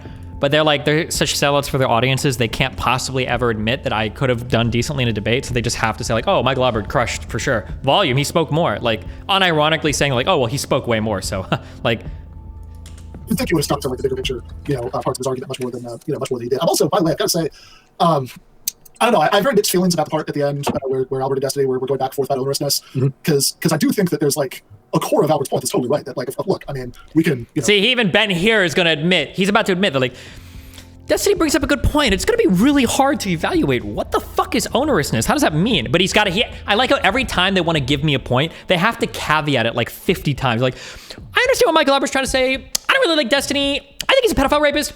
But it kind of brings up an okay sort of kind of point here. If you really understand that he's just a degenerate fucking moron, I guess I can kind of see like they have to caveat everything that they say like 35 times, like their LSF posting, like we can play down about this, but like I think on a common sense level, I think we all know which job is generally considered, like whether the job where you're standing next to the furnace for hours, or the job where you're at a desk is considered to be more onerous. And I also take the point about workers. Okay, this is the whole worker self-management is the core of the whole proposal. So of course they get to decide that what counts as what. But it does tie into a much bigger picture thing I have about Paracon, because like I have, again, I interviewed Albert. I read this book called Alternatives to Capitalism that's like by Hanhel and Eric Olin Wright, which is like a book of battling essays back and forth. Eric Olin Wright is kind of a market socialist, and obviously Hanhel's a Paracon guy.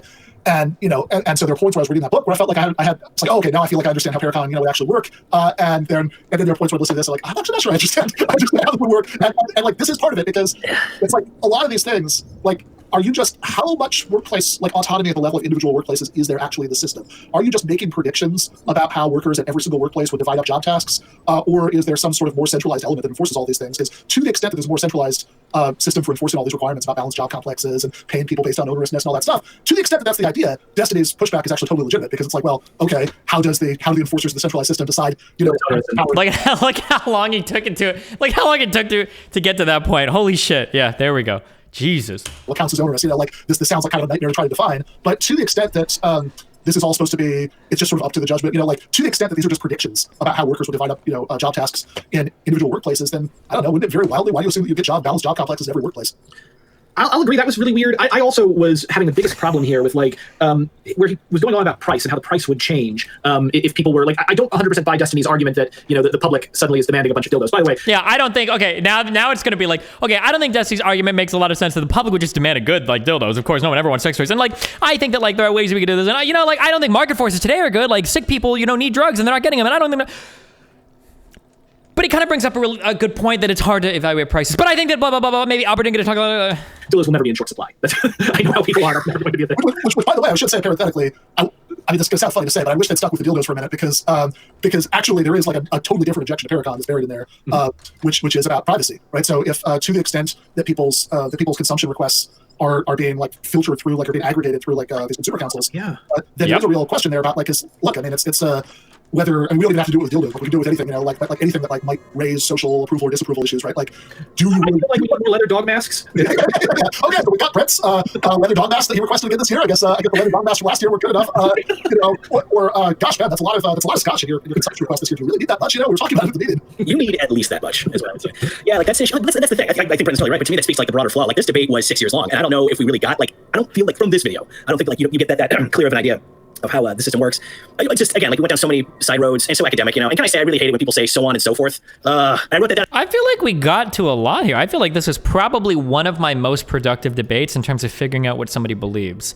It's really strange to me that at least two of these guys, Ben Burgis has a PhD. I thought that Rob Larson guy keeps mentioning he wrote a book or something. He's a professor. Does he have a PhD as well? It's really interesting, but like these professor guys are here that are like clamoring for blood sports, or they're like disappointed that me and Michael had like a decently productive conversation, and they were just looking for like a screaming match.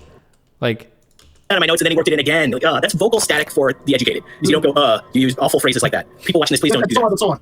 Yeah, it's when we get to the Zizek VP, I'm sure. Oh dear, yeah, I probably won't be around for that one. But yeah, like to me, that's the whole reason why we didn't get to some of these big objections, like Destiny's objection to the onerousness, because Albert put it in terms of onerousness, which is a clumsy, obscure word, and they went through it fast, and Destiny like missed it the first time. Maybe because he had his face in a delicious hoagie, or maybe because like that's not really clear. Like you say effort or being menial or something just slightly clearer. I feel like besides the digression, is the worst flaw of Albert's performance tonight was that he kind of has these academic crutches, or just the crutches of that kind of way of speaking. That they, not just for the debate to go on for so long, but also like real points were missed in the debate until it was so late that the poor guys just wanted to go to bed. That your brain turned. Also, by the way, since we did criticize Destiny for the pizza for as long as we did, we should criticize Albert for the phone. Oh yeah, if it does go off. That's worse. Actually, when we were talking about all of the boomer things that he was doing in those last 5 minutes, but like at least we've got equal opportunity now. So like so now Michael Albert would be entitled, if you weren't too much of a boomer to not know how to do this, now Michael Albert would be entitled to put up a YouTube video called I don't know how he'd do it. It wouldn't be leftist professor, but it would be market apologist. Brings on friends to dunk on Michael Albert. Yes. Using his phone, yeah. Now, but again, I got to come back to this thing, because this is something that I couldn't understand about what he was trying to say. And maybe you guys caught this and I didn't. And Destiny kind of pushed back on it, but not hard enough in my opinion. But like, what is he talking about with regard to the price increasing? If he's moved beyond markets, which I assume then is moving beyond supply and demand, then why and how would the price of something that the workers do not want to produce increase? And like, what are they even paying for it with? I'm still not clear, because again, it seems like he's okay with currency one minute and then not okay with the next. Well, yeah, so that is one of the things that I find most confusing about Paracon, is that there's all this talk about doing without markets entirely, and like sometimes when you think about the basic structure of the worker councils and consumer councils, then I think, and this is kind of how Destiny expressed it at one point, I think, okay, I understand the sense in which this is totally marketless, because you're just, there's no need to like express any of this in money. You could just like have essentially like a sort of very large scale, very complicated form of bartering. That like this workers council is willing to pump out X number of dildos, and this consumer council requests Y number of dildos for this neighborhood, and Z whatever other product, and then there's some sort of process by which the two are coordinating with each other. I will say I'm also a little fuzzy about what that process looks like, but to come up with the sort of compromise proposals and go back to each group and whatever, and how to prevent this from being extremely time consuming. But like that version that I just gave is what a lot of it sounds like. And okay, I can see like a pretty rigorous sense in which this is totally non-market. I'm not 100% sure whether it'd be better for that. Like there are some real efficiency advantages to to buying and selling over bartering. But like I understand like there's a pretty clear sense in which that's non-market. Whereas if you're if there's still currency involved, then it seems then it starts to seem more like some sort of okay, maybe there aren't direct market transactions between like individual consumers. Although even there sometimes it sort of sounds like there are. And it would be really helpful. Because I found that currency moment especially frustrating because when I interviewed Albert, he said something very similar, and I was like kind of second guessing myself about whether I understood him correctly, so I sort of moved on. I think probably more quickly than I should have. But it almost reminds me, and by the way, this is not, I don't mean to couch it because it's nowhere near as bad as this, but it's like when TERFs are like abolish gender. Also, by the way, gender isn't down. Like, it seems to be moving essentially. Yeah. So well, again, I believe he had help been working on this for so long. They've written so much about it. I believe there is an answer. I just don't think these are very clear explanations of the answer. Which again is a huge problem, especially in the format of YouTube, right? It's not like you can expect people to read the entire book and then they're clear on everything. But yeah, I want to know a lot more about this currency issue. Like, okay, forget for a second the question of whether it's on a debit card or whether you're exchanging paper, right? Like, is there a abstract medium of exchange that can be exchanged for anything in which we can talk about prices, or is price being used sort of metaphorically here, to mean like the number of hours that you're going to need to work in exchange for certain consumption requests, something like that. Yeah, to me, the material point here is that it's unclear. Like, we leave this debate, which had plenty of real estate to make these things clear. Like, it's not clear. I feel like I have a slightly better understanding of this because I put in the time and read some of these books and essays and stuff. Anyway, I think it doesn't really come out as being clear. Like, getting toward the issue, my understanding is, like, I think this is common with market abolitionists. Like, a lot of them will say, like, first going from capitalism, so many industries are just going to be straight public goods, healthcare, education, environmental services, drugs. So some things are just outside of, like, currency at all. Like, with the usual public goods model, you don't pay. So there it would be without a currency for those sectors of the economy. But for consumer goods, like, I've seen a lot of market abolitionists who are fine with, like, consumers having, a UBI or a jobs guarantee, something where they do get some form of token compensation, like token meaning like something like money, which they can then use for those big, super high variety consumer goods markets, which a lot of like market socialists think are better. And this is interesting though, because like we said, this is kind of unclear, and I think this has been a weakness throughout this debate for sure. It's interesting, Ben, that you mentioned you read a book with Eric Olin Wright and Robin Hennell where they're discussing this. I got to check this book out, and you left that feeling like the Party Econ was more clearly explained than this. That's also kind of interesting because, as we've said, Hennell and Albert developed this idea together. And if you look back, they did an enormous volume of writing. Like for decades, they were a writing duo and wrote like very good books, like Unorthodox Marxism, which is a great, very healthy socialist book that everyone should take a look at. It's old. You can find copies, and that's Albert and Hennell, and they did that Party Econ writing together. But then they had a major falling out, and they don't write together anymore. And if you pick up that memoir, you can read one side of it. It's interesting, but what it comes down to, like Hennell, I would say, is the writer of the two, and Albert kind of concedes this in the memoir. Like he's better at getting things across in a clear and concise. So just out of curiosity, according to Albert, what was the falling out about? Albert describes like, this is from memory, but to my memory, Albert characterizes it like Robin Hennell just came to me out of the blue and said he couldn't possibly work with me anymore, and that he was having to work with these huge text dumps of mine and cut them down into small, interesting bits, which to me sounds kind of really plausible, especially if you've read their separate writing, which we've already kind of characterized a little bit here. So to me, it's kind of fitting that Party Econ was sort of better in your experience reading something by Hennell than by watching something with Albert. Frankly, I'd rather see Hennell in a video medium doing a debate. I think he does again like shorter. And again, the whole point is that the audience understands you and mostly prefers you. That's the goal, not to like argue every point that comes up and you spend 3 hours not getting some key issues. Yeah, arguing with yourself, which I did think plus points it threw off Destiny because Albert would start to make a point, then attack that point on his own, and then present his actual point. He could sort of do this like weird Socratic thing. It was like, well, so here's a point. Here's the standard objection to the point. Here's the response, which, like, I think if it's written down or you're like presenting, like doing like a presentation of an academic paper, where you're going to do it for half an hour and then there's going to be Q&A, might be an okay way to do it. I think that for a debate or whatever we're going to call it, conversation on YouTube, I think it's not a great format. Yeah, it caused problems. Again, Destiny missed a big objection. We feel like it was unclear. To me, that's at least as bad as your boomer forgetfulness phone going off. Which again, that is his eating pizza. I mean, that's much worse. It ended the debate. Like that's. I've got to talk to this person because they need to program their TV. Yeah. He thought they would be editing, and that shows that too. He's like, you're not editing this? Oh shit. So, by the way, there was something that I wanted to point out, and this actually came up in my debate with David D. Friedman, which predated Ben. Both just did an amazing debate with David D. Friedman that everybody should go check out. Of course, son of Milton Friedman. But this came up with the private sector dumping public costs like onto society, and a great example of that is actually policing in the North. That's how the Boston Police, the first Northern police station, ever formed. It was because the people like the shop owners in the city who were paying for private police, essentially mercenaries, decided, hey, this is really expensive. I know, let's make the police a private good or a public good. And as a result, we went from the system that ANCAPs think we've never had and desperately want, being so garbage that they moved to the statist system where we all pay taxes for it. But that happens all over the place. And I just wanted to make sure that we did bring that up because I think Albert was really, really right about that. And I would have liked to have seen that then belabored just a little bit more if he's going to jump down every rabbit hole. Yeah, the pharma research thing. Right. Mm-hmm. Yeah, no, I agree. I think that's something that, I think that's something that Albert was totally right about. Although also, he seemed to be like, it was one of the times, I think there were a few times in this where he was sort of proceeding as if he were talking to a lefty who, he could say something like that and they just kind of nod along. It's like, oh yeah, of course, right. He didn't really seem to be prepared to, to defend it or have, which, again, I don't know how much he knew, I don't know how much he knew about Destiny before agreeing to this debate, but I mean, I think if he maybe, my guessing coming to this with a better understanding that, there are a lot of these sorts of standard lefty claims about, about how these things work that, definitely wouldn't necessarily agree with the premise, like it would have been good if he had in his back pocket, like a couple of at least like illustrative examples, of the way that this happens. Yeah, and again, that lack of clarity, because I had that same note in my notepad, underlined, market abolitionist, which was mentioned specifically, and then, well, they have different prices, they be paid differently. And right away, I was like, I assume this is the personal goods markets versus capital markets distinction that we talked about. But I was without down, that anyone is going to hear that and go, what the fuck prices? I thought we got rid of markets and prices. To confuse people, and they have to understand, we have many socialists allow space for private markets for personal goods, shirts, dildos, vibrators, pleasure gel, and so on. Yeah, well, and again, I mean, I feel like even your explanation now, I'm still missing something a little bit here because I understand that position, right? That's fine, right? I mean, that's more or less what I think, right? That they have that we should make more dildos. That's the main bullet point we want to try to get across here. But no, that I think in the kind of socialism we at least know how to do right now. Who knows as technology advances, as people sort of figure out by trial and error how to design better institutions. Whatever case Ross around, right? Who knows what sort of social evolution the future could bring? But if we're talking about the kind of socialism that could exist 5 minutes after capitalism, the kind of socialism that right now all we're separated. The only reason we can't have it right now is that it would be a incredibly arduous and difficult political struggle to achieve it. Right? That kind of socialism, but not a logistical problem. Then yeah, I mean what you're describing is I think exactly my position. That healthcare, education, broadband, et cetera, should be decommodified. That commanding heights of the economy, things like banking, should be under some form of public ownership. And yeah, maybe to make the whiskey and the coffee and the dildos and whatnot, so on and so on and so on. You had to get it in. We do need market signals for that stuff for the moment, right? So we might need a market sector for that, but at least it could be a market sector made up of worker-owned firms. That would be that's my view. I mean, that's the book that I'm working on with Pastor on my beds. But Albert talks as if he has a much more market abolitionist view than that, but then it becomes very unclear with the stuff about indicative prices. Again, I can believe easily that he and Hanhao have somewhere a well-worked out solution to it, but that solution is certainly not usefully clarified by saying, we barely have currency right now, people use credit cards. I mean, that just sort of sounds like a weird misunderstanding of the question. Oh, that was so cringe. What I'm wondering about is maybe what's happening here is he's been at this so long that certain things. Oh my god! And now the excuses come out. Anymore. It's almost like when you argue with ANCAPs, they will sometimes argue with ANCAPs a lot. That's why this keeps coming up. But they will make assumptions about a statist society that they then project into their version of a stateless society. Or to get kind of the inverse argument, if you're fielding an argument, they'll try to pin you down an ANCOM and be like, what are the universal rules of ANCOM society with regard to handling property? And of course, the answer to that is, how could there possibly be universal rules? There is no state to enforce them. So you can only really have general rules here. So I'm just wondering if it's something like that where the fact that these things will be decided by price is the actual explanation of that. He knows it, but it's so in the background radiation that he doesn't feel he even needs to say it. Yeah, maybe. I mean, I kind of don't think his answer is the one that you just gave, because it seems like the nature of Paracot is it's an attempt to work out very specific rules of a kind that would, at least in the model, exist throughout the economy. Maybe Albert and Hanhao would admit that in a especially since I think both of them describe themselves as anarchists, which brings up a whole other realm of objections.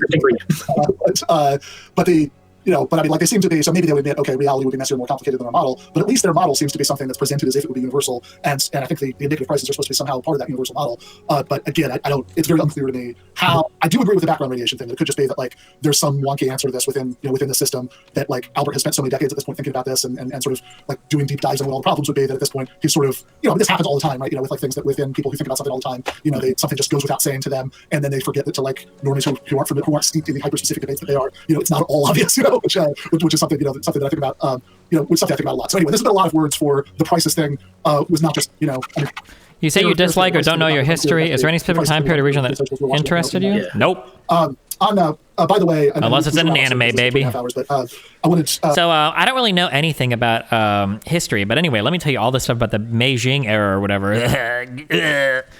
You mentioned, Brent. Did you know that ninjas? No. Okay. With David Friedman, and I have to say, and again, who knows? This is always one of the the things that's innately unfair about doing these debate reviews, because what's totally unknowable is what somebody's considered position is years later and what they should have said. But even a week after that debate with David Friedman, there are lots of things about that debate that I'm happy about how they went, but it's literally I think this morning while I was in the shower, it hit me that a lot of that debate ended up being spent on the subject of why, if workers' control is so much better, than capitalism, why workers don't more frequently start co-ops, in capitalist economies. And I think I had some answers to that I would stand by, right? That I think we're right, even in retrospect. But also because Friedman calls himself an anarcho-capitalist, it finally occurred to me today, it's why the hell didn't I just say, hey, you're an anarcho-capitalist. I shouldn't need to convince you that there is massive state intervention on behalf of the biggest businesses that gives them the competitive edge, over everybody else. This is a totally libertarian point. Yeah. it's a debate, man. You know, you can't. It's like having an argument with someone you know. Like, it's inevitable. It is brutal, though. Like, I'm sorry you had that experience today. Like, it's terrible. Like, it's. It's not, but like the point is just that like so who knows, maybe like a week after this, Michael Albert had one of those moments where he's like, why the hell didn't I just point out that that they that the more profitable stocks trade at a higher price? Like that seems like that would be sufficient for that moment. So anyway, interpret a charity. Whatever. What is a stock split? Don't assume that decide any of these things is the best they can possibly do. On further consideration. Last thing I wanted to bring up before giving you guys a chance to plug your pluggables and call it for the night. By the way, thank you for the recommendation for the Doug Henwood book about Wall Street. I think it looks like it's out of print, but they do have a few copies on Amazon. Yeah, you can get these. Yeah. So the thing about licensing reminded me. This is a little self-indulgent before we leave. Rob, have you watched the Dave Rubin's conversation with Joe Rogan on regulation? I've only seen the part where Rogan swats him aside. I saw that highlight on the Twitter machine. I haven't seen anything beyond that. Probably not represented piece. Do you want Econ Duder's Twitter to see if you can get them all? I don't think. If they cut the stream off, they already knew I wanted to chat. I have a feeling they probably don't want to chat. My guess is going to be that probably based on everything they've heard, and probably because of their like blind hatred for me, they probably thought that like Michael Albert did way, way, way better in this conversation than he actually did. And then after watching it, they're like, okay. And now they're not as excited to shit on me over it. That's my guess. That's being pretty, me being pretty paranoid, maybe? I don't know. Maybe it's not fair for me to say that much, but that's what the feeling is. It's kind of funny how little faith you have in past Destiny. Yeah, I feel like I learn so much and I grow so much every year that like, even looking at stuff from me from like 1 year ago, I'm like, oh God, what dumb shit am I about to fucking say? I think you lose out on a lot of debate opportunities because so many people aren't willing to talk. Well, I mean, like I messaged Ben on Twitter like 20 minutes ago or 10 minutes ago. So we'll see if he wants to talk or not. Playwright guy seems kind of cringe, but mostly good faith. Do you agree with that? Yeah. And compared to that Ben Larson guy, even Ben Burgis seems good faith. But we say good faith. I think it's because I think I had a pretty overwhelming presence in this conversation compared to probably what they expected going in, right? You've got to consider that I'm a no-name dipshit Twitch video game player, and this guy's like the published, I don't know if he has a PhD, I don't think he does, but he like invented his own little system of economics. So people probably went into this expecting that like, I doubt most people even watch this debate, but most people that think about this debate probably think like, oh yeah, that's when Destiny got totally fucking shit on. So when they see the conversation and they're like, oh, okay, it's kind of weird, they're going back and forth and blah, blah, blah, then it probably makes me look a lot better, and they don't want to like admit that, so they come off as like, oh, well, Michael Albert still won because he talked more. Yeah, it's like, okay. Remember to hit that like and subscribe, and don't forget the notification bell so that my videos show up right in your feed. Oh, what a night.